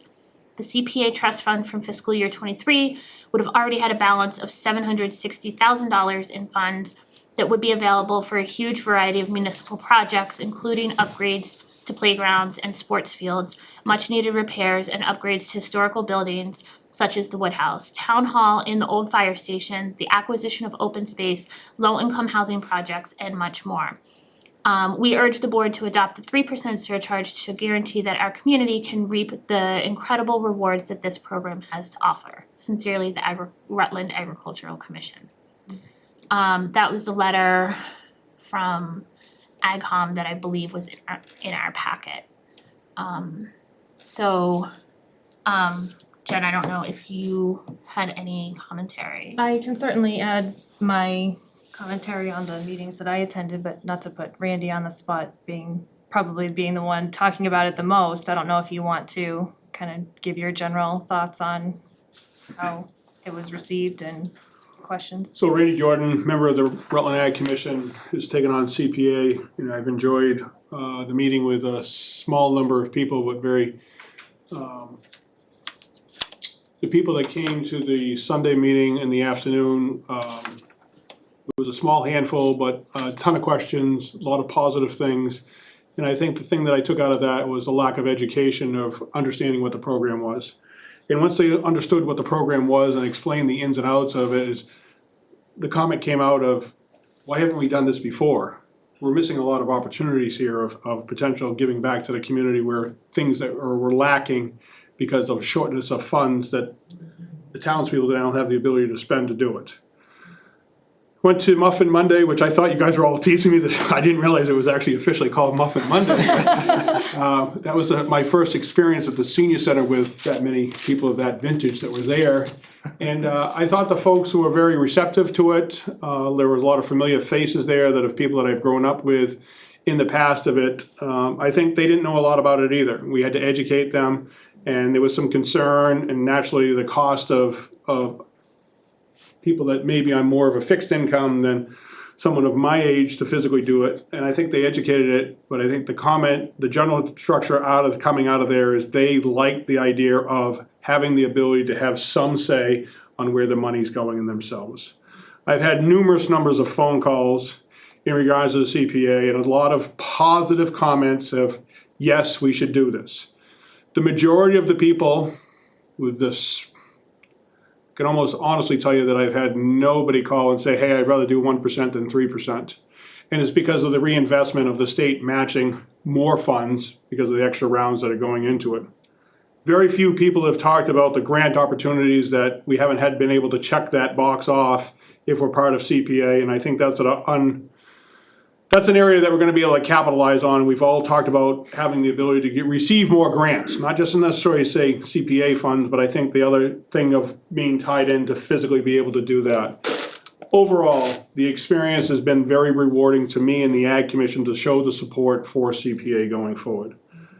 We feel, the Ag Commission and the general consensus of the people that I have met with, and I have still more people to meet with, and we've talked about getting together with some additional people to help educate more than we can. I'm not a social media buff, as some of our people are that are getting out there to do it, but the people that have helped and stepped up and looked into it have done very well, and we're trying to give bits and pieces to the members that choose to learn about it without reading that whole CPA page from the state that they're offering there. CPA committee has been a lot of people giving us a lot of information, but the majority of the questions that are asked are on the state CPIC website that we're getting there.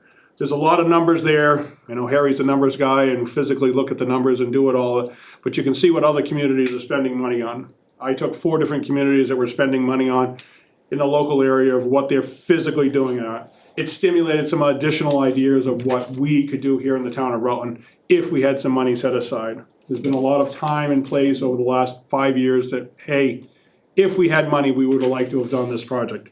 Whether it's open space or playgrounds or rec fields, things like that. We always seem to come up short of money. I think this is a good opportunity to think about it. I'm happy to answer any questions. I know some people disagree with me, but there are very few people that do disagree with me. I'll add to Randy's, I think if there's anything I've learned from the couple of sessions I've attended, it's exactly what you said, Randy. There's a lot of not understanding of exactly what the program is and what it does and how much it's going to cost. I think when people actually see how it's calculated, they are, I won't say pleasantly surprised, but shocked at how much it's, you know, they're expecting hundreds of dollars. That's not what it is.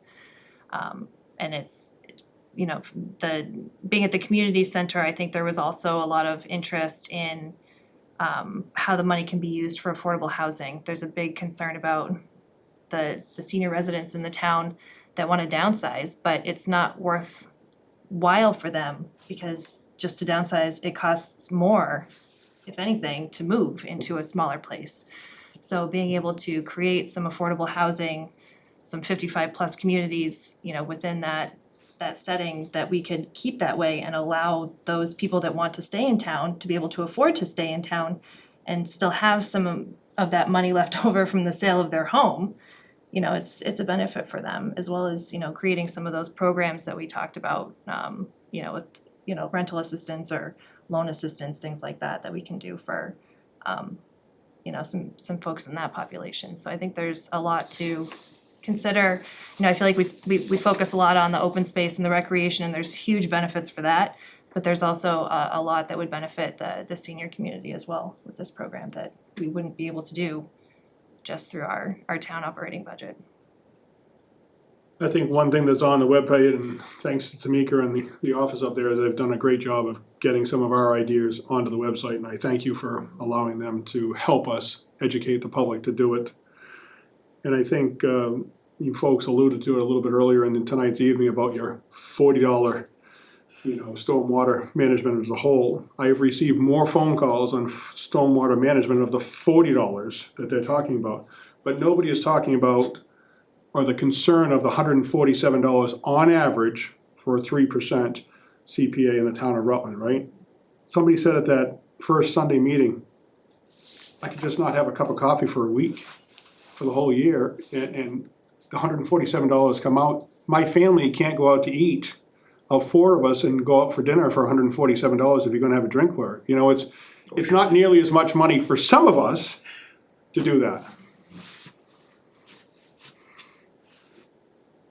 So I think if I'm going to, I wholly believe in CPA. I think we hear from the community that the funds are available for a lot of the projects and the opportunities that everybody wants there to be priority for, and it doesn't fit under the levy, and I don't ever see it fitting under the levy, unfortunately.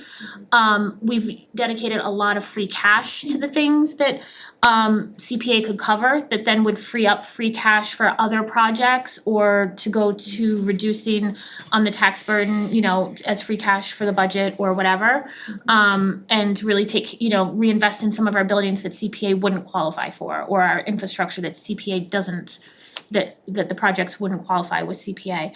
So I feel if I'm going to ask the townspeople to open their wallets for something, then as part of my duty is to say this, in order to maximize the return on what I'm asking you to give, we're going to ask for a little bit more to maximize that return. If I can say that with confidence that if you give me $1, the state is consistently, reliably going to give us 80 cents to match that dollar. Likely it's going to be more, definitely some years it's going to be more than that. I feel much more comfortable saying, can you give me $30 more to essentially double that, than say, can you give me $1 and the state's gonna give us 30 cents. And then we're gonna take maybe $30 less from your wallet, but we're only going to be getting the 30% from. So that's, for me, where I come in from the 3%, really seeing it as an opportunity. The funds are, the trust fund, the CPA trust fund is managed or is funded by a surcharge on the Registry of Deeds transactions. So anybody in this community that does business at the Registry of Deeds has already paid into the CPA trust fund. We as a community have not been accessing that trust fund to reap any of our money that's been going into it in return as well. So it's a different funding mechanism that is not at the whim of the state budgetary concerns or the state. It was a very, very bipartisan program at its inception, and it has continued to kind of maintain that bipartisanship at the state level. So for me, that's where I'm coming at it from. Yes, CPA, and yes, 3%. I was also a strong advocate for the exemptions as well, to try to make it as burdensome less as possible for those who truly cannot afford it. Right, So and I agree with all of that, and I think the difference to this, for me, speaking for this personally, is I want to see some of those things for the town, and as you alluded to, Aaliyah, I feel that this is the only way we're gonna see those things happen. Otherwise, there's just not gonna be the ability to fund it from the general fund. It's just, even if there's a promise, that's not a guarantee, something is always going to happen. And again, given this town's financial history and how much we're consistently trying to play catch up here, these things always fall by the wayside, and this is my way of saying I'm willing to contribute a little bit more to the projects that I want to see happen in town. So, and I agree with the 3% maximizing that. I mean, we're talking about for a town Rutland size, averaging somewhere around the neighborhood of $700,000 a year going into this fund between the local surcharge and the state contribution that we can use for all of these projects. I mean, that's $700,000 that we would never ever see a year out of a town budget on an annual basis that we could do to make a lot of difference here for the quality of life. So I think it's worthwhile. I'm a very big proponent of the 3%, again, maximizing that. And I think, like you said, Leah, if we're gonna ask the residents for that little extra money, that if they're willing to support it, to go the extra mile and maximize that return on investment and let them decide. So we're just voting tonight on the number amount, on the percentage, the So the percentage number amount? amount, and then I think also to make a formal recommendation on the warrant article itself. I don't think, So it's up to the board. It's not gonna be obviously printed on the warrant, but it would just make sure everybody was on the same page that night. So when the town moderator says, what do you recommend? You guys will have already made a decision, but you can also make that decision in that brief meeting before town meeting if you're not comfortable tonight. It's up to you. But we do need the surcharge tonight though. so Harry, I know you were at the Muffin Monday. Did you have additional conversation? I think that the conversation I have won't matter. I think for the most part, the board has made up their mind, Randy has made up his mind, the ag committee has made up their mind. So I guess I have to speak for the people of the town who may not want this, because not everybody does. And as you know, I have said, I am for CPA. I think it's a valuable part of the town. One, the people I talk to are up in arms that they have to pay more taxes in this way. Two, I don't debate what the 3% will bring in. But I have done my numbers. I'm a numbers guy. And when I look at the reimbursement rate, when I look at all the numbers, all the calculations, all the CPA stuff, I have to go through hundreds of pages of how things are calculated. I would like you to show me where the Rutland would get an 85% reimbursement rate, because based on the rating of the town, based on the contributions average of 20% by the state, I do not see it. So if you're asking the town for money and you are using those numbers, they need to have trust that once this goes through, that high number doesn't end up being half.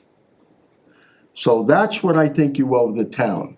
The people who don't want to do it, that you might be able to change their mind if you have the right information. That's all I'm saying. So I'm speaking for those people who aren't necessarily for this. I may not be the right person to handle this and handle it the politically correct way. Harry, I understand that. I heard you very clearly on Muffin Monday with what you said. I respectfully disagree with you. From the information and the homework that I did, I didn't read hundreds of pages, but I reviewed 4 communities. 2 of the communities in the local area are 3% match. And for every year that they did it, with the exception of 2 or 3, they received 100% match. Someone else did the formula for me that I believe can be done relatively easily by somebody smarter than me, right? If you look at the 3% communities, you stated at Muffin Monday, there was only 2 communities that received 100% match. No, there were 6 communities that out of everybody, there's only 6 communities that receive 100% match. Only 6. Okay, so again, I'm gonna respectfully disagree with you. The numbers that I looked at, Would you like to see a printout from the state for 2023? So, if RCTV can let me into the Zoom, we can roll through this right now if you'd like. There were And again, 16 we're debating- communities. I'm questioning reimbursement, not what we're doing here today for the 3%. Yeah, so I pulled up the spreadsheet, I did some work here, let me just do screen share real quick. This is Excel. see, he's the smarter one than I am. So this is not gonna look great because it's an Excel document, however, I made Rutland bigger. So in FY '23, this is the FY '23 state match, right? So we put in, this is 360 or 351 communities in Massachusetts. I put in the total surcharge committed based off of assumptions, based off of some of the things that the town has talked about. $460,000 our surcharge of 3%. Our first round match would match everyone's first round match of 38.42%. Then we go and we roll through, round 1 distribution, we roll through, and then we Now, get. this is calculated by the state? This is their spreadsheet, haven't made any modifications other than adding our surcharge and how much we've raised. So they've The already. total, if you could finish, the total reimbursement is 82%.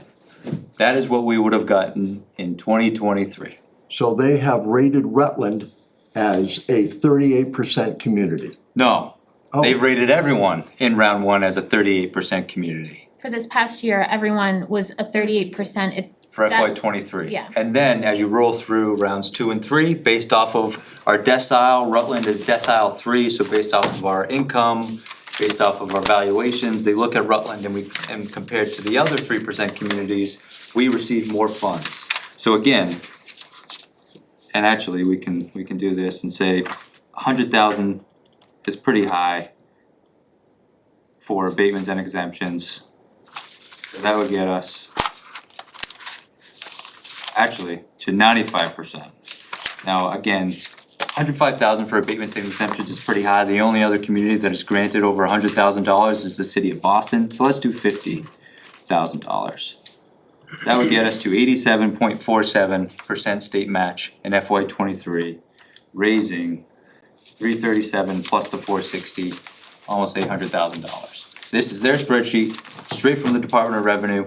I just downloaded it just now as we were talking. Okay. Cause what I want to see is, So Madam Chair, we may be straying from the subject a little bit. I was just gonna say, So we're here to discuss the amount. Right. I think Harry has some questions that maybe Austin and I could take it offline with him and to save you time of your essence of your thing.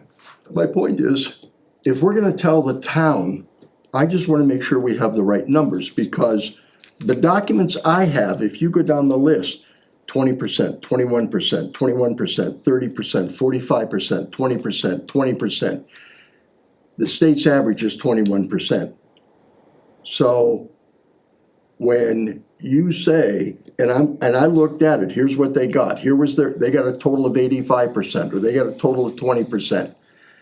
I think the town needs to know if those numbers that you're quoting are true, when I'm not seeing those numbers on the state website, except for this. Now, maybe that's the 2024 calculation. No, this is FY '23, again, I can show you exactly where I got it from. Yeah, please, I'd love Harry, to. are Sure. you looking at their surcharge rate for the No, towns? no. Because the 20%, the 30%, that's all for anybody under 3% No, for their surcharge. I'm looking at. Alright, so Department of Revenue, Community Preservation Act, trust fund revenues are generated, this is the Department of Revenue's website on mass.gov. Go down to the CPA report, state matches by fiscal year. This is the spreadsheet that I clicked. Now I just need to stop sharing real quick, bring it back to that same spreadsheet, FY '23. Where's Rutland? It's big. There we are. So again, you plug in the total surcharge committed, so again, based off of some configuration and some calculation of our parcel values, $460,000 of surcharge, this is what we're bringing in, this is our surcharge amount, and then this automatically calculates, this is all formulas. Can you blow it up a little bit for me? I'm sorry. You know, really, really? Sorry. Ours is the big number, Harry. Yeah, Yeah, so yeah, and actually, let me make this, or I can hide some yeah, that's not the sheet that the state that I printed out for the state. That's not the well, so one. this is directly from, I've seen that. yeah. I have seen that too, but that's not the one that. So Austin, can you do a different community? And have a No, different? you know what, let's save time here, and this is an offline conversation about reimbursement. We got plenty of time to work this out before okay, I don't wanna take time doing this here. So what we're talking about is the 3%. Yes, please. Can we agree on that? Okay. Okay.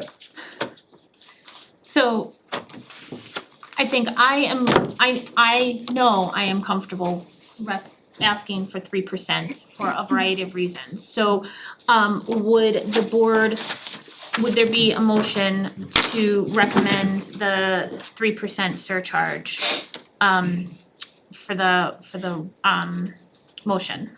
So moved. Second. Is there additional conversation? I will say again, I'm for 1%. Start the town out, get them a taste. But I am one of a few. So we have a motion for 3% and a second for 3%. Any other conversation? Is this to actually go in the motions Yeah. document? Yeah. Okay, so we don't have to do any further discussion as far as what we're presenting for town meeting with the warrant article. I don't think I understand your question. Do you mean like an actual presentation to the public or the verbiage? No, just like, because we don't have it in the article itself, is there any further discussion we need to have, or is this is what we're setting for? There is another clarification that I would like, but I think it's separate from this, if you guys wanna finish the motion on this. Sure. Nope, it's fine. So we have a motion for 3% and a second. Any other roll call? Harry? Second nay. Ledger I. Galvin, I. Whitman, aye. So we have the 3%. I think the other conversation, Tamika Austin, was about the B.5. Is that the conversation? At the last meeting, Harry expressed that he did not want section 3B 3.5. 3.5. But what we would like is a consensus from the board as a whole, if that is something that you do not want included and therefore we need to work with the language with town council. I just wanna be clear on what you're looking for. So if, If I may, if I'm reading through this correctly, if we're doing this, we need to adopt sections 3 through 7 inclusive. B.5 is versus B is all in how we're choosing to fund our portion with the local surcharge. And we are choosing to do it through B, which is just the surcharge. We are not choosing, which I'm assuming if we did, would be part of the motion that or the warrant article that we'd be presenting to the town to state, in addition to the surcharge, we would also have an additional percentage from the general fund, for example, that would also be contributed to the CPA fund, and we are choosing not to do that. So it's just the surcharge that will fund this, no other additional tax levy through the general fund. I'm sure. Yeah, so B.5 is a mechanism for, and referring to the Department of Revenue IGR from December 2019 for Community Preservation Act. It's a way to get to 3% to receive credit in terms of the state match. So if you only did 1% through the local surcharge, it's the town's choice, it's not required to appropriate outside funding sources. So by the end of June 30th, you can get credit for allocating 3% for Community Preservation Act. Quite literally, it says cities and towns can qualify, and I'm citing the IGR, for all 3 rounds of state trust fund distributions by accepting the CPA pursuant to B.5. Appropriating additional municipal revenues to the Community Preservation Fund so that you get to the 3%. Then it goes through the different funding sources, so whether it's general fund revenues, other available funds like sale of real estate proceeds, if you had open space or other funds, gifts from outside sources. Even still, that's subject to appropriation by town meeting. So if town meeting opts not to appropriate additional monies to the CP fund, then you just wouldn't get to that additional percent to get credit in terms of the state trust fund distribution. So it's a flexibility choice for the community, and it's all spelled out in the IGR. And my understanding, if I may, was that it really is only relevant to communities that adopt anything less than 3%, because the maximum that the town funded CPA fund can hold is 3%. So if it essentially becomes a moot point if we are a 3% community. If we're not, it allows an avenue for certain years or whatever the town to either dedicate through town meeting, or if there's gifts or something, somebody wants to bequeath the town some money for whatever, it could go that route, as long as it would push it up to 3% for that year, that then would allow the community to, Rutland, to be eligible for the subsequent rounds for that fiscal year. Right. Disbursement. I agree with you, Jim. I think 3B is the way we should go. I think 3.5 is very dangerous for the town, where we are always fighting for money. We just passed 2.5. We can't afford to take any more money out of our coffers to fund this. We need to be very specific. This is this, and this is this. So that's why, and sometimes I have to apologize to Tamika, because I was pushing her very hard on 3B and 3.5 to try to give me an answer as to what we would be dealing with, because I knew this meeting was coming up tonight. So that was why it was so important for me to understand, and I understand it's an alternative way to do things, but the town's not gonna understand.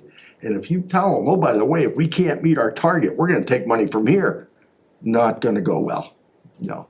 So that's why I initially pushed for 3B anyway, so. And just to be, I mean, and I think that in terms of informing folks, even with Community Preservation Act, it still has to be subject to appropriation, whether it's 3%, 3B, 3.5, it's the voters that decide. CPC, the committee can provide all the recommendations they want, but ultimately they still gotta go to the voters. So if it's a tough year and they're recommending from free cash or from another funding source to get to that 3%, if you guys went below the 3, even still, gotta be won over by voters at town meeting. But don't you think it's more complicated for them to understand at the meeting that could hinder this thing going through? Because you're basically telling them, yeah, you gotta approve it, but if you want the money and you don't approve it, then you don't get the money. You don't get the other 2 rounds of financing. Well, what is it? What are we gonna do here? Do we have to do it? Well, yeah, we have to do it if we want those other 2 rounds of financing. So even if it's up to it's very complicated for them to understand. So I just say, let's go with 3B and forget 3.5. But my point being, I don't think we can exclude B.5 from what That was we're my adopting. question. No, but that's an alternative we can adopt, and we're not adopting 3.5. Right, we're saying for what we're proposing, it will only be funded through the surcharge. For right now, and again, if it passes at 3%, like you said, Leah, it's kind of a moot point because we can't add anymore. If it were to pass at 1%, it would still have to go to the town, like Austin was saying, to say, if you want to add more than 2% from another source, the general fund, the town would have to approve that. But then you have to adopt 3.5. But that's what I'm saying, Harry, we can't exclude B.5, it's just another option. No, but no, I know that, but I could say, I could get a town, I don't want 3B, I want 3.5 adopted. But no, it's You can't. inclusive. It's inclusive, you have to adopt 3B and 3B.5 all together. I'm not Three sure through of seven. that. It's just a matter of how you choose to. Peter's got a comment. Excuse me, the plain reading of the current, as I understand it, warrant article in motion means it's 3B, period. In order to go with 3.5, you would need a different warrant article and a different election. Yes. You can't go back and forth as you wish. You have to choose a funding mechanism, and that's what you get. So, as Jen said, and based on the reading of this, it is 3B, period. Funding source. No possibility of Right. 3B.5 without a lot more work. Which means that next year, if they want to adopt 3B.5 to make it, if we go for 1%, then we have to adopt 3B.5. We don't have to, we No, can. No. in order to go to 3B.5, you have to do another vote, town meeting vote, and another town election. Okay. That's it. That's the only way to go from B to B and 3B to 3B.5. And when you Vice say versa. town election, you mean it has to go to the polls? Yes, Okay. it's a ballot, because Ooh, that's the only way to adopt. no, you don't want that. You can't want it. Don't want that. Okay. This one's on the ballot too. What's that? This one will be on the I ballot know. too. Oh, I know, 3B will be on the ballot. We don't wanna have to go back after we adopt 3.5 and change it, so that's what I'm saying. Currently, we Keep have it- 3B. Keep it simple, that's all I'm saying. Yes. Even though I'm not for it, I'm still fighting for What's certain things. so then we're not making changes to anything. I'm just gonna proceed with the language working with town council as it's printed in the warrant document with the 3% surcharge. Yeah, cause all the exemptions are already in and it was clear that it was total and not separating out residential and commercial or anything like that, so it was. Can I get, Austin, I don't know if you know, but can I get clarification on the exemptions? 100,000 normally would come off, and that, let's say we apply that tax. We take that tax. We had a woman who was talking about her husband at the Muffin Day, that her husband was getting $400 a year. Does that 400 come off that amount?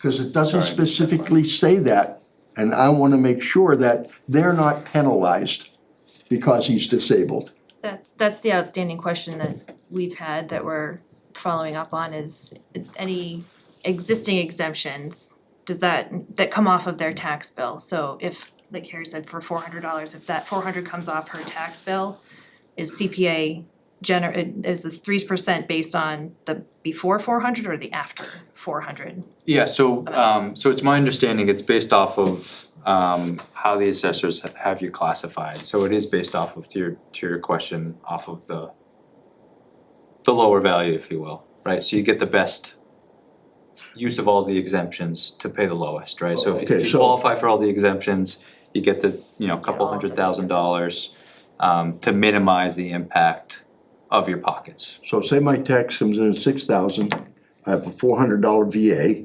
so now I'm paying 5,600, not 6,000. So that 5,600 is what the tax, the 3% is based on. Yeah. Is that in state law, or is that something we need to adopt? Yeah, so it's rooted in state law, subsequent like the IGR and some other technical assistance documents from Yeah. Department of Revenue, things like that. And then also from our understanding of practice Okay. from other communities. Because I didn't find anything in here that it was clear. Yeah. In regards to that. It also, just to add, it also applies for, I think it's a blanket, however the assessors have your property classified, so, whether it's, chapter, different circumstances for business and commercial properties that have different valuations, personal property, things like that, so, whatever you're classified at, based off in the assessor's records, that's the number that's utilized. So again, trying to provide an advantage to all taxpayers. Okay. I just wanna make sure our citizens were correctly assessed.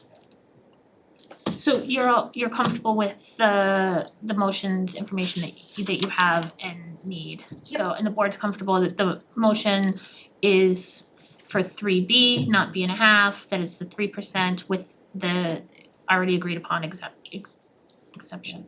And I just wanna, so there's a sentence here, just in addition, any portion of a taxpayer's real property taxes that are exempt under chapter 59, which is a lot of our abatements and exemptions of Mass General Law, are also exempt from the CPA surcharge. So if you're already receiving those additional exemptions to the point, this makes it clear that that's exempt from the calculation of CPA. I have a clarification for town meeting.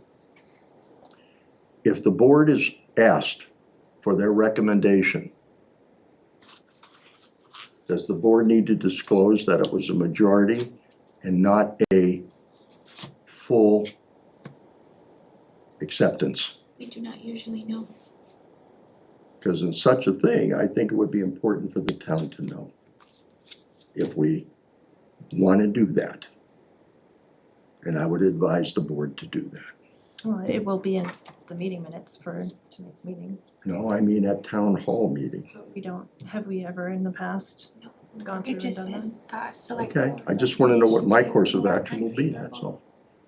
Yeah, I mean, I think the board, for most things, generally operate on consensus, right? So if the recommendation is to recommend, that doesn't restrict any particular member of any deliberative body to speak on town meeting floor as a resident. Yeah. I think it's a little different, obviously, from the other side of the table where you are a body of five, and once a decision is typically made, that's the consensus of the board. Okay.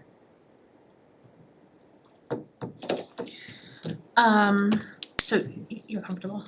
Yes, so the last point would just be whether or not the board wants to make their recommendation tonight or in the meeting just prior to town meeting. Oh, for the warrant, For the article itself? Correct, so it's too late to print it on the warrant, but the board will know what they're gonna say essentially when the town moderator asks for your recommendation on the floor. In all due respect, don't you already have that answer? You had a vote tonight? I thought that's 3 to what we 1. just voted for, yeah. Right, but similar to when we had that meeting where you say the board makes a motion to recommend favorable action, you have to choose either favorable or unfavorable action on this warrant article. You have to have a recommendation on every article, and you chose not to make a recommendation. I'm sorry, Tom, you weren't at that meeting. The board chose not to make a recommendation until they had decided on a surcharge. Okay. So it's like an outstanding thing. I would suggest you make it tonight. Yeah, I'll make a motion to have the select board recommend favorable on article number 27. Second. We have a motion and a second for the board to recommend favorable action. And this is the entirety of all of it, so questions, comments, concerns, conversation. Roll call, Harry? Nay on the percentage. This is the favorable. This is for favorable recommendation I on know the that, warrant. but I can't recommend favorable, so I have to recommend unfavorable. So this is a recommendation on the warrant article itself, which does I know not, but the warrant article doesn't specify a surcharge. But I thought we motion just voted does. on that. The motion does. You're making a recommendation on the warrant article, not the motion. Okay, so the warrant article won't have any percentage or anything in it? That's what's posted in town hall, online, everything. Okay, all right then. I vote favorable for that. Okay. Ledger I. Galvin, aye. Whitman, aye. So you have that. I do. Thank you. Thank you, Tamika. Thank you. Thank you. Thank you, Randy from AgCom. Thank you, AgCom. Just to make you aware, while you're still talking about CPA, we have another informational meeting coming up on Thursday night. Thursday night this week. Add that to my calendar. And it's 6 p.m., 6 to 8 on that one? Yep. Thank you very much for anybody that would be able to be there. you. And Just a question, you expecting anybody there that's not in favorable of CPA to argue it? are you coming?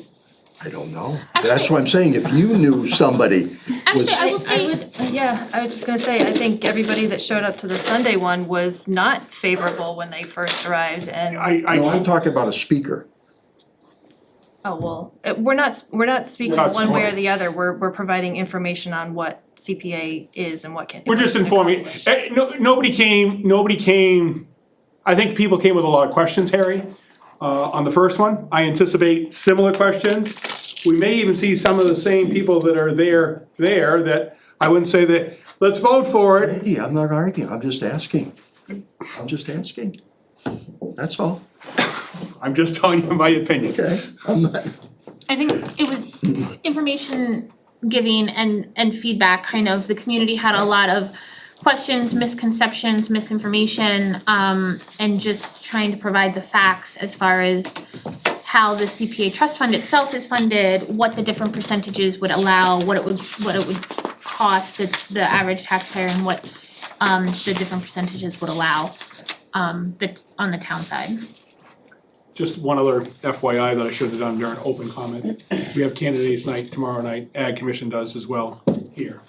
That was in my update, but That's at yeah. this Blair Room, right? I believe so. We've only had one response, but One response from town? people have coming, Candidates, you mean? yes. You wanted my response, cause you knew I was coming. I'm just telling you what I got for an email Okay. response to my wife that sent the email All right. out, and we've only received one Well, response. consider this a formal response. My wife and I will be there. I will pass that on to my wife. Okay. Moving on to new business. We have the fiscal year 25 insurance benefits. The ask is, I think Ally has put together, after a meeting with the Insurance Advisory Committee, and the Boyle Group, a recommendation. I don't know, Ally, Austin, do you wanna present this, or, I'll just start, I'll let Ally roll through with just asking for a ratification of the recommendation of IAC. Just on the question about, does this have any budgetary impact, the answer is no. We included these recommendations already, we kind of assumed that there would be no changes to benefits for this year. IAC did kind of talk through some, but we will not be needing to modify the budget based off of this recommendation. Ally, you can roll through. Right, thanks for having me. As you can see in your packet, I won't, read it word for word, but essentially, Harvard Pilgrim Healthcare is launching a new dental and vision program called Point 32, really dental and vision. And so as a means to get their health insurance municipalities signed up for that, they are offering a 2%, I can't really call it a discount because it's a discount on the increase that we're getting anyhow. Health insurance goes up every year, I think we all know that. So our increase to Harvard Pilgrim premiums this year is a 9.9% increase. If we had opted, or if we opt to sign up for Point 32 dental, or if at least 50% of our eligible, of our benefit eligible sort of employees sign up, which we would if all dental moved over, we would only see a 7.9 increase instead of a 9.9 increase on premium rates for this year. And then they offer a 1% next year, again, depending on what that premium increase is. The IAC and I we met with our broker, Brian Boyle, he was on the phone. And I met with our Harvard Pilgrim rep a number of times. The consensus was that the savings, the dental plans really are essentially identical. The new dental plan would cost slightly more than our current one through the Dental Blue Freedom through MIA, through Maya. And the benefit of the new dental was really only partial orthodontic coverage. Our current dental has no orthodontic coverage. The new Point 32 would have about a 50%. Which would be great for, people whose kids are gonna need, and it was for youth 19 and under, it wasn't for adults or anything, so, the IAC didn't think that it was worth moving everybody, to a new plan with minimal savings, and coming from that meeting, in addition to, their recommendation to not move programs, was that there are a lot of concerns about the Harvard Pilgrim Health Plan that we're on now and that we were moved to last year. We're on it for at least another year, and people are really concerned about it. It's a lot of out-of-pocket costs, things they weren't expecting, things that were covered in our previous Blue Cross Blue Shield program that are not covered through Harvard Pilgrim. So they were also very wary of moving from current dental, which is working for everyone, to another Harvard Pilgrim program. And then our broker, Brian Boyle of the Boyle Group, also did note, not negatively, but he did note that because Point 32 dental isn't even launching until July 1, if we opted into it, we would also kind of go along with the hiccups that they're likely to find in their first year of the program. He said he's confident that they'll continue to offer cost-saving initiatives moving forward to get more people enrolled, especially if not as many municipalities or groups do end up enrolling in this first year. So the IAC recommended that we just move forward with the Harvard Pilgrim Healthcare that we have, which we are committed to. We can't change that, and to stick with the Maya Dental Blue. And then they would like to work with the town, with myself, over the next year to really put in, we'll probably have a lot more meetings of the IAC to really start looking at what other alternatives might be the next time we can look at a new plan and new coverage. So that's it, but I'm happy to answer any questions if anyone has any. Ally, can you tell us, I see the new rates here, I don't wanna go through the calculation, what was the approximate increase in the health rates? It ends up, 9.9%. Was that for just HMO or is this for every? All of it, all of I see- Harvard Yeah, Pilgrim I across didn't the see board. the current, from the jump, so I see here 12% for original 12% was what they originally came to, this was in the winter, Becky gave me the little bit of heads up that usually they come at you high and you kinda have to go back and say, is that Okay. the best you can do? So Becky gave her, is this the best you can do? And they said 9.9. And this is kind of standard, almost Yeah, a from 10% what we can- increase, I mean, I know what mine is, so that's what I'm saying, it's kinda Exactly, standard. no, it's standard, our claims historically have been high, which is why, I wasn't here, but from what I understand, that's part of the reason that the town made the move to Harvard Pilgrim, because Blue Cross kind of, as I like to say, had our number. And they knew what our claims history looked like, switching to Harvard Pilgrim. They wanted our business and they can't have access to our claims history, so they can kind of give us a better deal, which is why we came in at a better rate when we started with Harvard Pilgrim. Now, they know us, they've seen us for a year, they see that we use insurance, which that's what insurance is for, it's to be used, but that means that our increase is gonna be a little higher per year. So, we're a town that uses the health care a lot for Yes. the employees? Or is it the families? I don't know, I don't break down, I don't look at, and I really honestly can't look at exactly what people are spending, but I do know that historically our claims are high, meaning our families, our individuals, anyone enrolled does utilize it. Do we have an idea of how the claims are? I don't, off the top of my head, I certainly could get in touch with the broker and see what I'm curious, it's information not we for could get. serious illness like cancer or I can't, things? I Oh, can't ask and I can't Oh. talk about it. Okay, There's a lot Harry. of protected health information and it Yeah. goes along with insurance and. The best I could do at some point is to get probably some sort of figures from our broker, but we couldn't have any oh, no, more no, I'm information just other saying, than if you had some idea of where Right. that would, in other words, do we have a workplace problem where equipment keeps falling on a guy's toe? Or stuff like that, so I mean, occupational hazards that cause Right, us to right. use this thing. We're That's what I'm saying. definitely working with, and Austin and I have talked at great length, Maya does, they offer different sort of discounts and points you can get as you and your staff take different trainings, and even at the Mass Municipal Association, if you go to certain lectures and certain trainings, really, you can kind of click in and register and your town gets credit for that. So there's definitely some great ways to work on those things. I don't know if Austin. Which we're We've working had on some of for the those, we're and those We're are working typically on it. covered through workers' comp anyways. Yes, they are, but- Okay, Or if it's, police and fire, 111F, right? So just to give you an idea though on our enrollment. Yeah.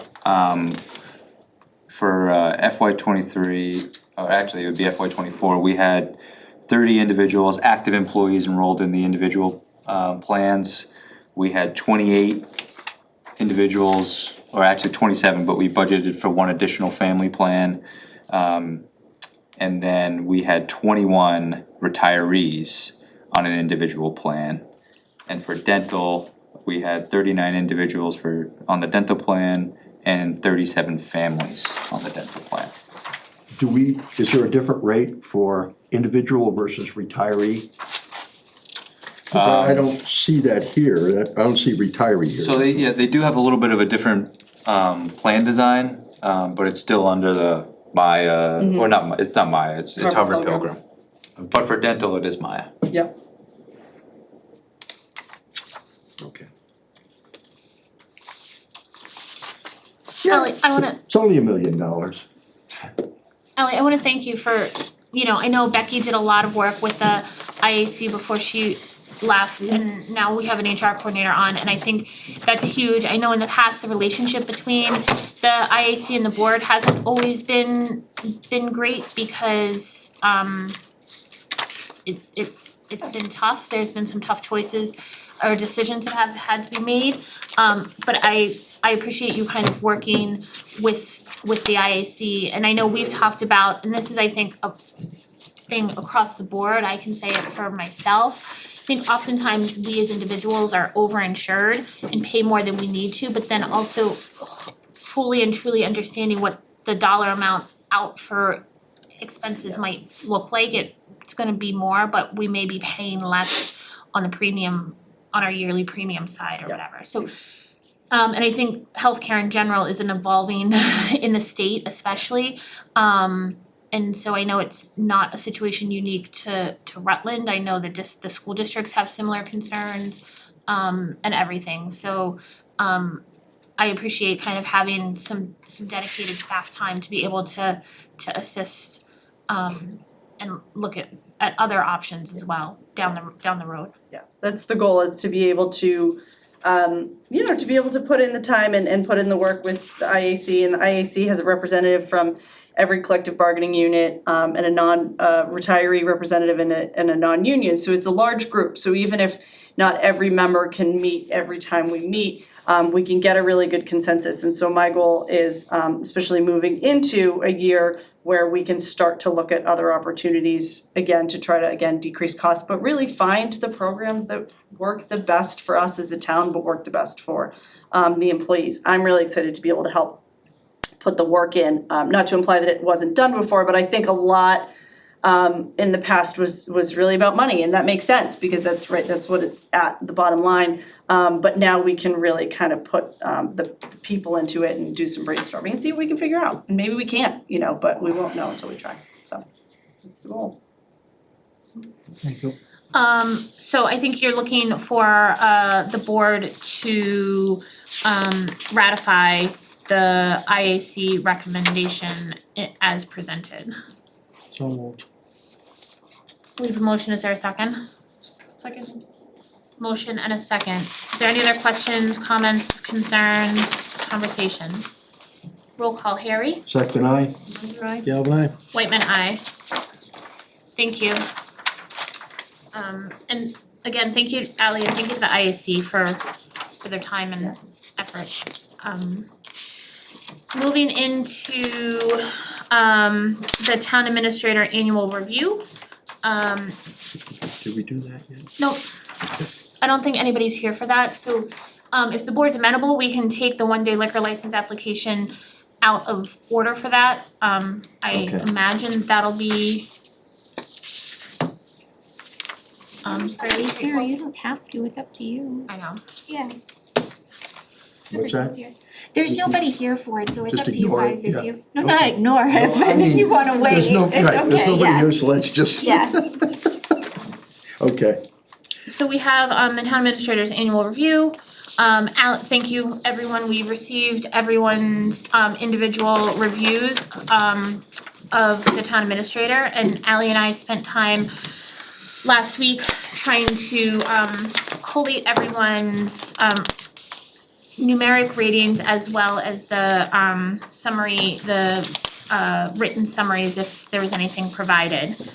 Ally, do you want to talk at all about the process or anything, or? Yeah, just briefly, we put together this evaluation, trying to really streamline the questions and the categories with the select board's goals, but also to tie into, the town administrator's job description. I definitely looked at other towns and other evaluations that we thought looked fitting, and copycatting is the best flattery or whatever they say, so. Through the process, we definitely, the chair and I also definitely, even afterwards, thought of things that we'll put into place for next time. I mean, even as silly as it sounds, but even the cover sheet, it'll have the town administrator's name on it, date, things like that. But our focus really was to try to make an evaluation form that kind of hit all the notes. And then from this process and this learning, we'll be putting together a more solid kind of procedure so that annually, next year, moving forward, 5-10 years, it'll be kind of a packet that says, this is how you do it. And it's not to say the evaluation can't change, but the concept, the idea, the dates, things like that will kind of stay consistent. That's our hope. Yeah, how do you wanna go through it, Madam Chair? Do you want to go through it and as the HR? Sure do.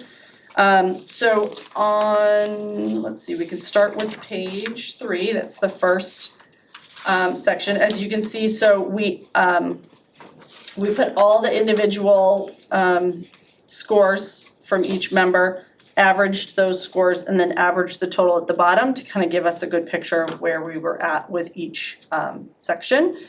And then in terms of the summary, we'll go through them, but the chair and I did our best. We pulled out key lines sort of from everyone's comments. And then in looking at those, kind of highlighted everything that wasn't duplicate and tried to really give a feel for the consensus. Obviously, anywhere in any of these comments where there wasn't a consensus or there was something different, we made sure to note that. Where someone didn't supply any comments, we noted that as well because we didn't want, obviously, to speak for anybody. And then in a few sections, if there was a place where we didn't feel comfortable or feel like we could really summarize what the point was, we put quotes in simply to make sure, again, we're not speaking for anybody. So individual characteristics, I can just read through them. Diligent and thorough in the discharge of duties, exercises good judgment, develops effective and inventive solutions, exhibits honest and ethical behavior, effectively deals with unforeseen issues and problems, responds well to stressful or difficult situations. The average total was 3.1. You can see at the top of the page, the form 1 is unsatisfactory, 2 improvement needed, 3 meets job standards, 4 exceeds job standards, so that those numbers give you an idea. The general consensus is that the town administrator has great work ethic and has been diligent working to organize town departments and streamline processes. He thinks outside the box, displays professionalism, honesty, authenticity, and strong ethics in his work. His solutions to situations are inventive. He's able to remain calm and objective during agreements and disagreements, and difficult situations. One member feels that the information he provides to the board needs to be more complete and transparent, and that he should be responsible for knowing policy and bylaws of the town, and one member supplied no additional comments. I don't know if we go through the whole thing or just do people wanna I think if anybody has any comments or in anything each section? right now, again, I just wanna reiterate that this is the town administrator's professional Yes. professional aspect of his career. And so anything here needs to speak to the professional job. Did anyone have any additional comments on individual characteristics? Next page, professional skills and status. Categories: maintains knowledge of current developments affecting the practice of local government management, demonstrates capacity for innovation and creativity, anticipates and analyzes problems to develop effective approaches for solving them, sets a professional example by handling affairs of the public office in a fair, timely, and impartial manner, identifies professional development opportunities to continue personal development, encourages staff training and development. The average total was 3.31. The town administrator has a pulse on everything. He expresses professionalism and a vast array of knowledge. He is well-versed in best practices and brings a level of approachable and respectable professionalism to the position. He has innovative and creative approaches to current and new situations and has demonstrated that he is able to pivot. Oh, sorry, my typos. He's able to pivot and when something isn't working. He remains objective, fair, and impartial, but one member did note that he has some trouble handling affairs of his public office and dealing with personnel. One member supplied no additional comments.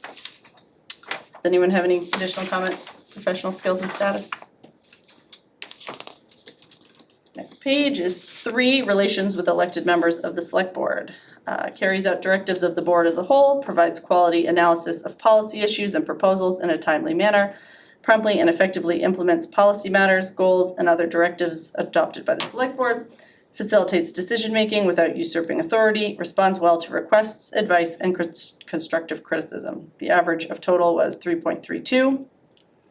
A majority of members noted that the town administrator listens to all members of the board, acknowledges everyone's comments and concerns, addresses them and responds professionally. He receives constructive criticism well, and has always been accessible for conversations around opportunities for growth, and he is able to recognize the importance of government transparency. There was one concern regarding the town administrator's need to reevaluate his need for authority when dealing with the board, as sometimes his actions appear to suggest members of the board answered to him, and one member supplied no additional comments. Any on that section? Next page, number 4, policy development and execution. Implements actions in accordance with the intent of the board, supports the actions of the board after a decision has been reached, both inside and outside the organization, understands, supports, and enforces the town's bylaws, policies, and regulations, reviews policies and procedures periodically to provide necessary updating, offers alternatives to the board for changes in law or in policy when necessary. Average of total was 3.24. The town administrator has worked tirelessly with staff and the board to update bylaws and policies, which was a huge initiative, one member stated. For the most part, the town administrator executes as would be expected. A majority of the board feels that the town administrator follows the intent of the board and maintains professionalism and respect with regard to the board's decisions. He's been instrumental in assisting the board working towards reviewing and improving Rutland's bylaws and policies, and is helping the board realize where there is need for additional policy and identification of best practices. There is concern from one member about his refusal to seek town council's advice on areas relating to Massachusetts general law and contracts, and one member supplied no additional comments. Section 5, reporting, provides regular information and reports to the board concerning matters of importance to the town, responds in a timely manner to requests from the board for special reports, takes the initiative to provide information, advice, and recommendations to the board on matters that are non-routine and not administrative in nature, produces reports that are accurate, comprehensive, concise, and written to their intended audience, produces and handles reports in a way to convey the message that affairs of the town are open to public scrutiny. Average of total is 3.08. A general consensus is that the town administrator provides informative and efficient reports for each board meeting. He is knowledgeable about the topics discussed at meetings and can speak intelligently on topics and in responding to questions. He not only provides information for the board, but he posts his town administrator reports online for the public to view. He is mindful that the routine and administrative work of the town is the town administrator's job, but he brings the extraordinary situations that require board knowledge forward in a timely manner. He has proven himself to be proficient in fiscal, personnel, and project management through his clear, detailed, and complete reporting. One member would like to see more complete reports, noting that when asked about specific issues, there have been times when the town administrator answers in a broad sense without providing deeper information unless pursued by the board, and one member supplied no additional comments. Section 6, citizen relations, is responsive to requests from citizens, demonstrates a dedication to service to the community and its citizens, projects a positive image in the community, meets with and listens to members of the community to discuss their concerns and strives to understand their interests, monitors and makes appropriate efforts to maintain citizen satisfaction with town services, keeps the citizenry informed of current issues in town government. Average of total was 3.47. The town administrator has always responded to resident emails and communications which come in, and he has made it clear that anyone can call, email, or stop in to see him. He meets regularly with different members and populations within the community and works hard to share information regularly on a variety of platforms. The town administrator provides a positive customer service atmosphere, and he encourages and empowers staff to do the same. He consistently attends town-sponsored events, even those held outside of regular work hours, and he ensures he is capturing the sense of a broad base of the town. He maintains a fair, legal, and process-oriented mindset when working with the public, and he is encouraged to be impartial when dealing with citizens, especially on divisive issues. One member supplied no additional comments. Section 7, community leadership. Maintains effective communications with the business community, maintains effective communications with other communities, state agencies, and municipal organizations to enhance the town's position, maintains effective communication with municipal volunteer boards and committees, demonstrates a dedication to service to the community and its citizens, helps the board address future needs and develop adequate plans to address long-term trends and issues. Total of averages 2.92. The town administrator has been working with neighboring towns on regionalization opportunities and has helped the board establish long and short-term goals and plans required for meeting these goals. His connection to the greater Worcester area businesses and municipalities, NGOs, and the state is a great benefit to the town of Rutland. He is forward-thinking and aspirational while being mindful of Rutland's culture and limited resources. He is dedicated to opening lines of communication and works diligently to maintain open communication.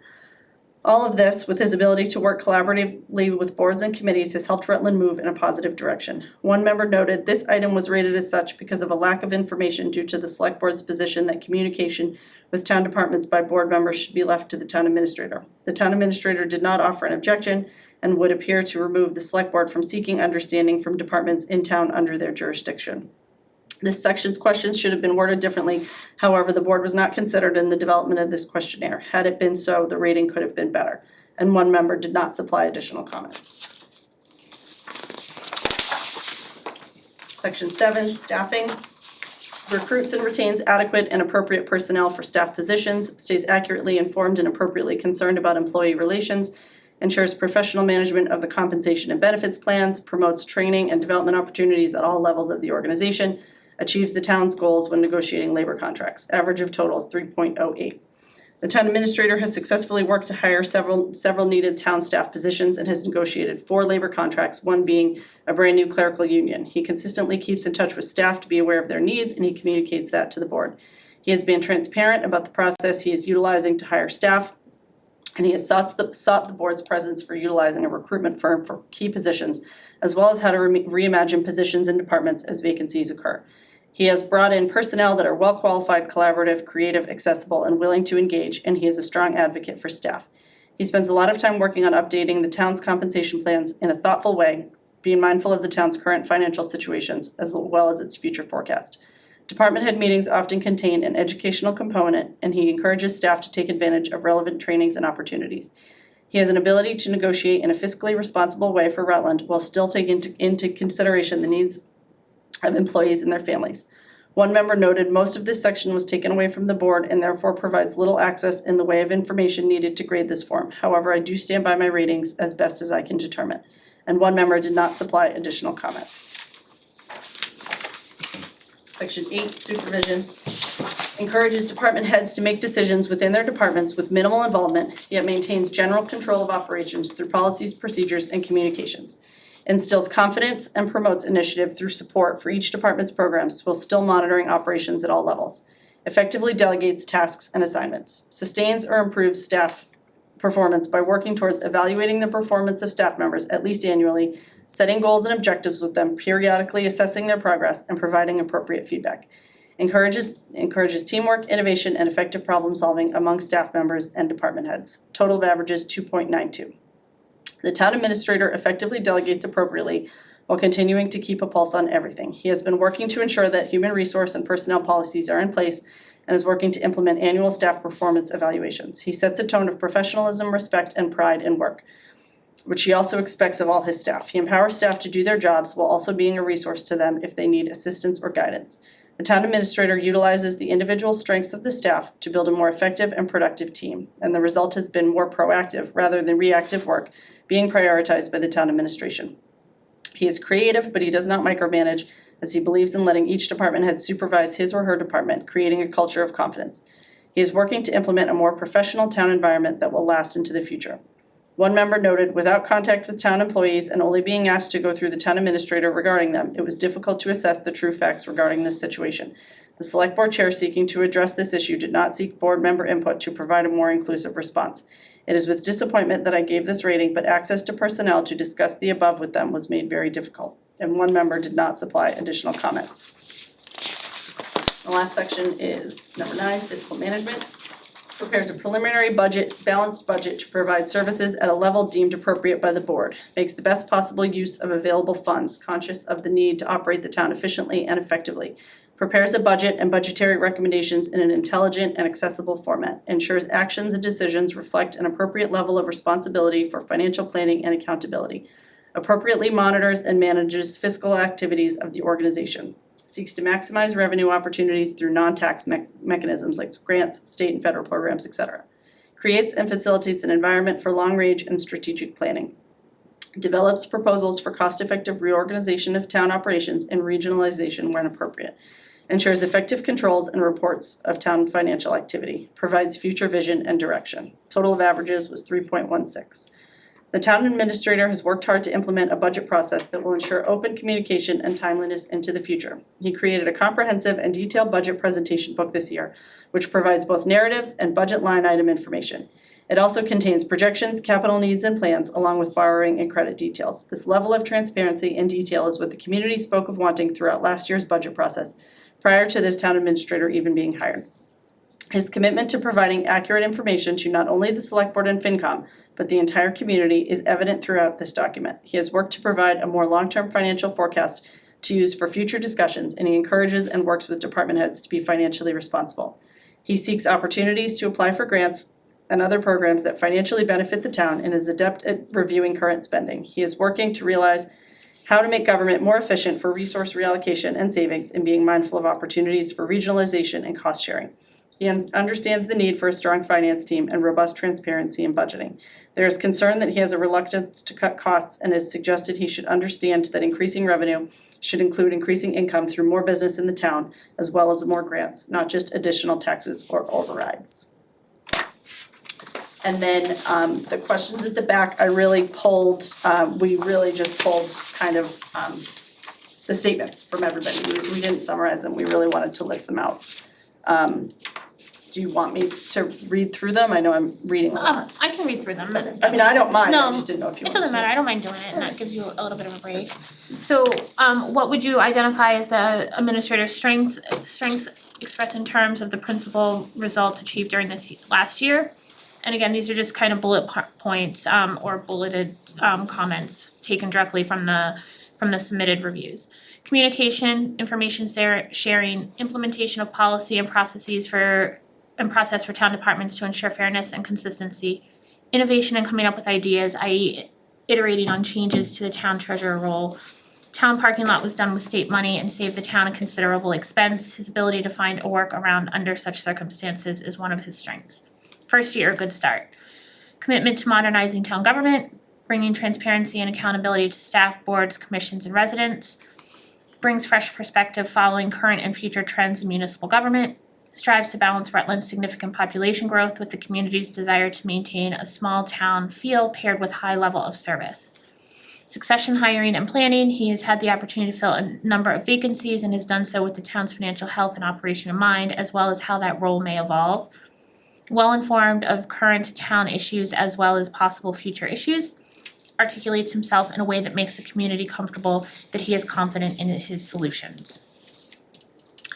What performance areas would you identify as most critical for improvement? Again, these are all just bulleted off of the submitted forms. Would like to see more ideas general on how the town can generate more revenue for operating expenses outside of grants and new property tax revenue. How can we bring more business to town?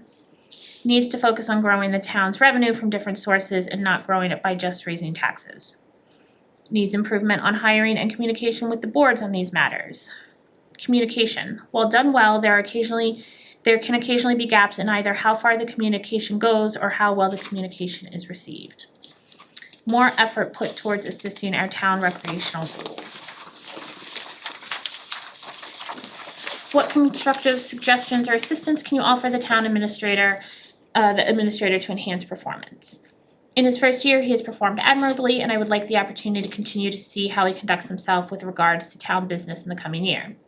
Talk with the select board first when deciding critical aspects of the town are being contemplated for change. Let board know about hiring in a more timely manner. Also, board has to approve hiring and salaries of those hired. Encourage the TA to continue to communicate and work with the board to continue elucidating the roles and relationships of the board and administrator and beyond. Continue the ongoing work with department heads and staff on issues more particular to their jobs, functions, roles, and responsibilities. Continue pursuing alternative avenues to ensure staff and boards, commissions feel they are supported and informed and have the opportunity for open dialogue. When working with this board or other boards, commissions, the TA should consider providing memos of important conversations with the chair staff as they pertain to agenda items or work of the public body. What other comments do you have for the administrator? Examples, priorities, expectations, goals, or objectives for the new rating period?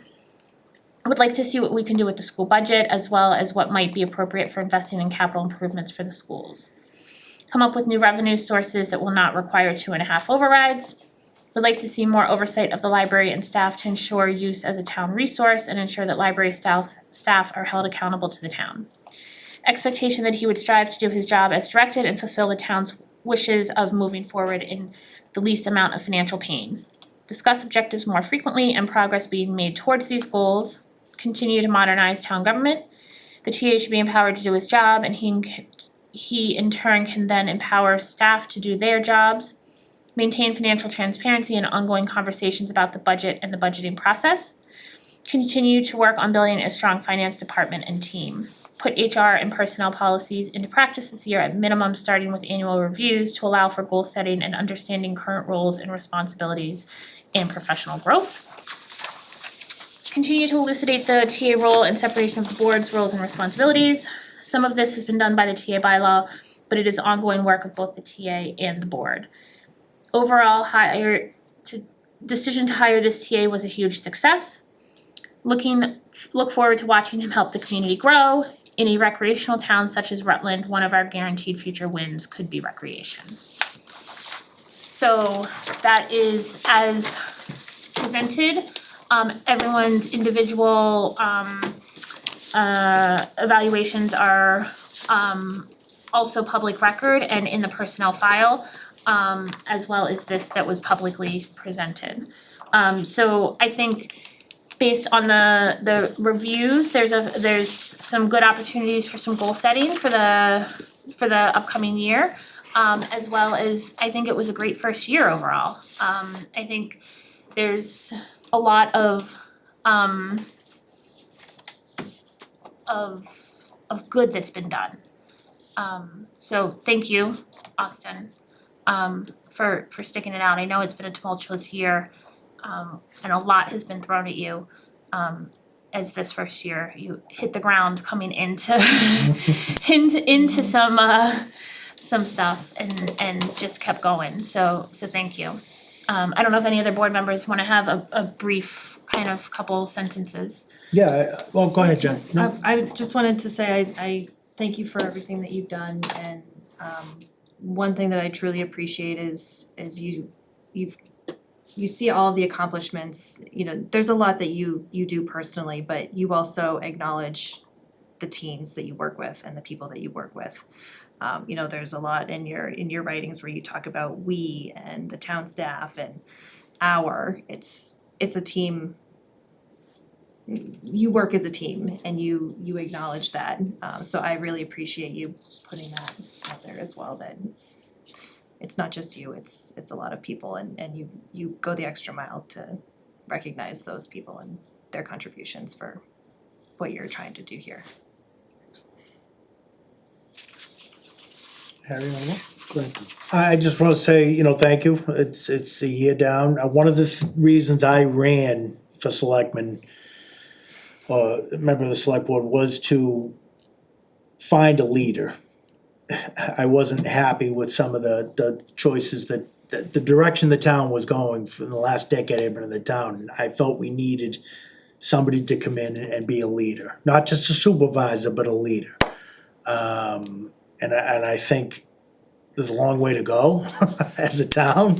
Rutland's not an easy town. I can't even imagine having your job, but you've put some good people in good places, and I feel good. I feel confident. I feel the town is in the right direction. 5 years from now, when I probably won't be on the board or whatever, I feel we're in the right direction. So I want to thank you for that. I think it's been a success.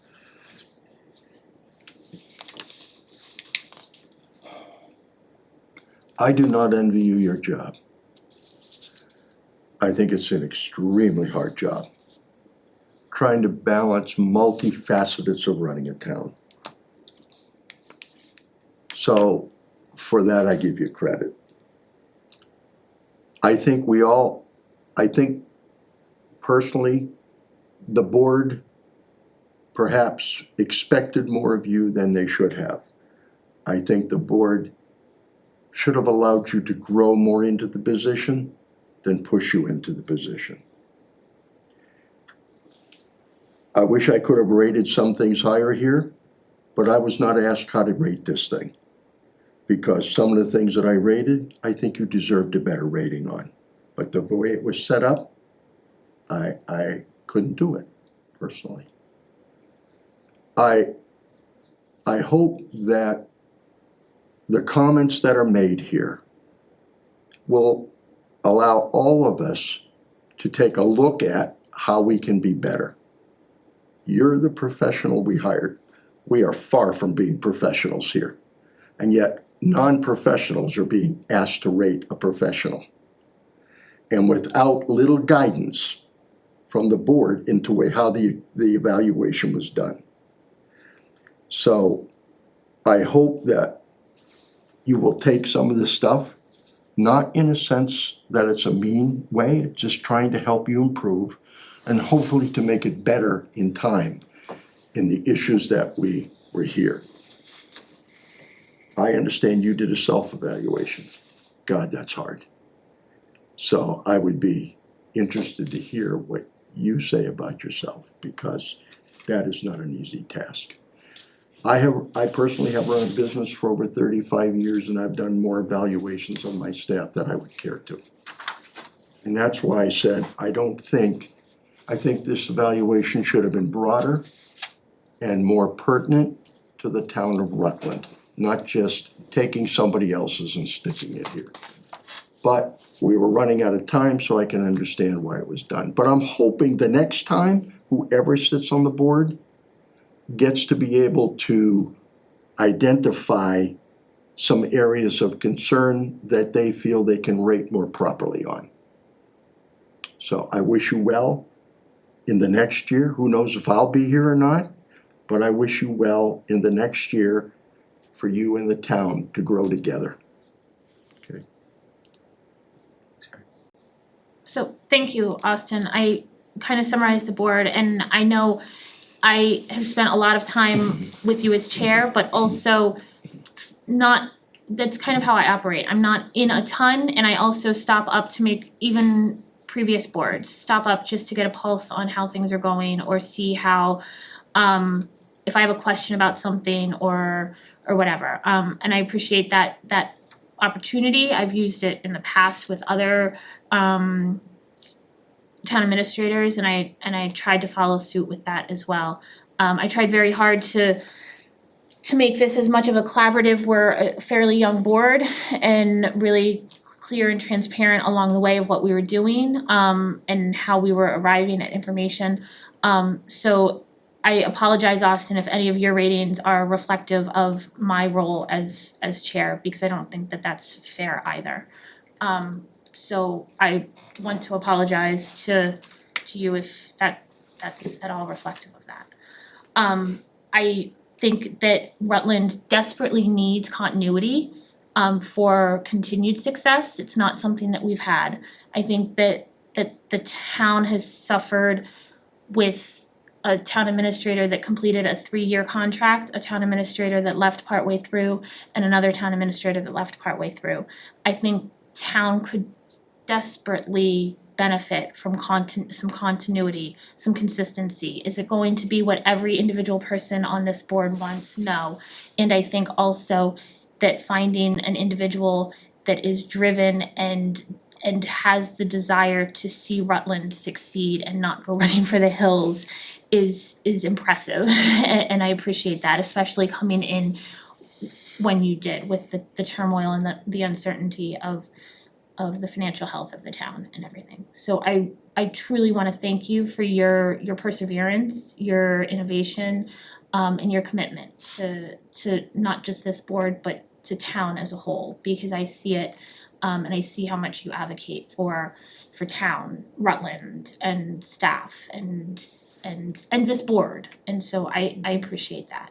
And I wanna, again, thank you, and I truly look forward to more years of having you here. Thank you. I kind of take a few, so, I wanna thank the board for committing to this review process. I think, as was mentioned, obviously within the review, and I'm not gonna read my evaluation, I think was shared with the board, and there's certainly a lot there, and, but I think that reviewing the administrator, is something that's important, and, Harry, to your comments about the evaluation tool, I think this is something that we're also going to bring. I think it starts from the top, review the town administrator and review everyone. So we're going to expect the same thing of everyone. We do a supervisor evaluation and a self-evaluation. It's a good opportunity to kind of talk about the past year. This is certainly a weird process, cause I was on that side. And I remember the same question, look, I don't know what it takes to be a town manager, town administrator. But I lived in the town, right? And I got to see the budget process. And I got to talk to people, and I saw our town manager at events. And I felt that as a selectman, that was important for me. And then now on the other side, it's totally weird, cause there's confidential things that you know now, and you get to see the financial reports all the time, and you talking with employees, and it's a totally different ballgame than being on that side. And I obviously didn't truly appreciate that until I started working several years ago in local government on this side. So you're right, it is a challenging role. My initial assessment of Rutland is it's much colder here. The amount of times I walk out of my door and I have a jacket, it's raining and it's freezing here. You mean Literal. literal weather? Oh my goodness, yeah. Yeah, and you know, when you say run for the hills, center of town is at the top of a hill. That's true. No, it's the people, and when I talk to residents, board and commission members, people outside of Rutland, the one thing that I always hear is community. And that is demonstrated in everything that we do, whether it is providing notary services for residents, which not a lot of towns do. That's a great service for people. Whether it's our community events that we have a dedicated town staff that I am so proud to work alongside of. And that was why I italicized and emphasized that in my self-evaluation, because you know that's the most important asset that we have. We've got some nice stuff, but we have really good people. And you as a board should be proud to have the town staff and the board and commission members that you do. So I am incredibly grateful to have the privilege of serving the residents of Rutland and alongside these dedicated town staff. And I think our collective efforts have yielded progress and improvements over the past year. Certainly there's been a lot going on. You know, I think there was also important in my interview, I mentioned that Rutland needs stability. It was very clear in my research that there was a lot of change.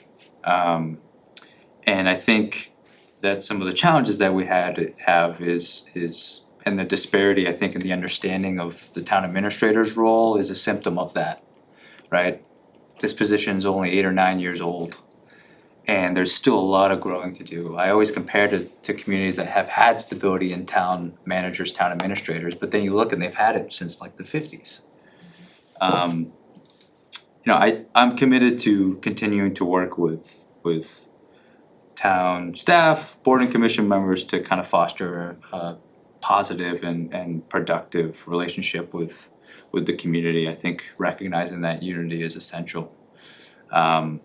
To the success of this organization. So whatever it takes, I'm grateful for the opportunity, and I'm grateful to have served over a very productive, interesting, whatever you wanna call it, year. And again, thanks for the opportunity to discuss how this past year has gone, and thank you all for your time spent into assessing my performance. Thank you. So the past year, we hadn't done, with the first year kind of on with the Austin being his first year and the board being so young, we hadn't done administrator specific goals and objectives. I imagine that kind of the next board would work with the administrator and Ally to help set some of those, and I would imagine using kind of the evaluation as a guideline for that. So that then there's more, to your point, Harry, some more targeted Rutland specific opportunities for evaluation as well. So that's kind of where I see things. I think with it being close to an election, that it's not beneficial to rush the goals and objectives, that the new board would have this information going forward, is how I view it. Is there any other conversation? I would like to kind of formalize it if if the board is amenable to it and just kind of ratify the administrator's evaluation as presented. So moved. Is there a second? Second. Any other conversations? Roll call, Harry. Second, aye. Ledger I. Galvin I. Whitman, aye. And like I said, I would just like to comment again that I think some of the ratings might have been a function of who the chair was and or the evaluation itself, but I think that that's. May I make a comment on that? Yep. I don't think, personally, it's not who the chair was. I think the intent of the chair is for the town to do the best they can. I think what was, in some of the comments that are troubling, is what the chair did, not who the chair was. I felt not inclusive of stuff that was going on. I felt like it was between the town administrator and the chair, and it died there. Being a member of the board, being elected to a member of the board, I think a member of the board deserves more than that and deserves more inclusion in some decisions that are being made. So it wasn't you, Leah, personally. It was how you perceived the chair to be. And that was your right as a chair. But I also think going forward, whoever sits in this chair, I would like to see a little more board participation and board transparency of what's going on throughout. I think the town deserves that, but that's my personal opinion, okay? I'm not saying you did a bad job, I think you did a great job, but I would like to see more, less closure. What I figure is closure, we go from here to here. And I'd like to see a little more openness and transparency on that. But God, I'm not perfect. Moving on, we have the one day liquor license application for Seven Sols. They submitted a one day liquor license application for the PTO event at Central Tree Middle School on May 18th.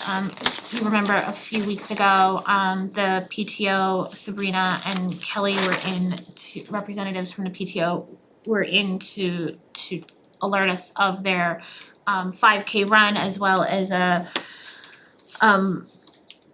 like a craft fair, a vendor fair and everything. So this is the one day liquor license application.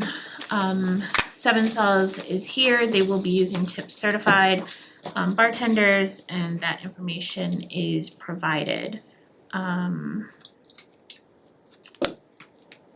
Everything looks good to Mika, sorry. No, I was just gonna say, Yep. go. Everything's in order. I'd like to make a motion to approve the one-day liquor license application for Seven Saws Brewing, PTO event at Central Tree Middle School on May 18th, 2024. Second. We have a motion and a second. Is there any questions, comments, concerns?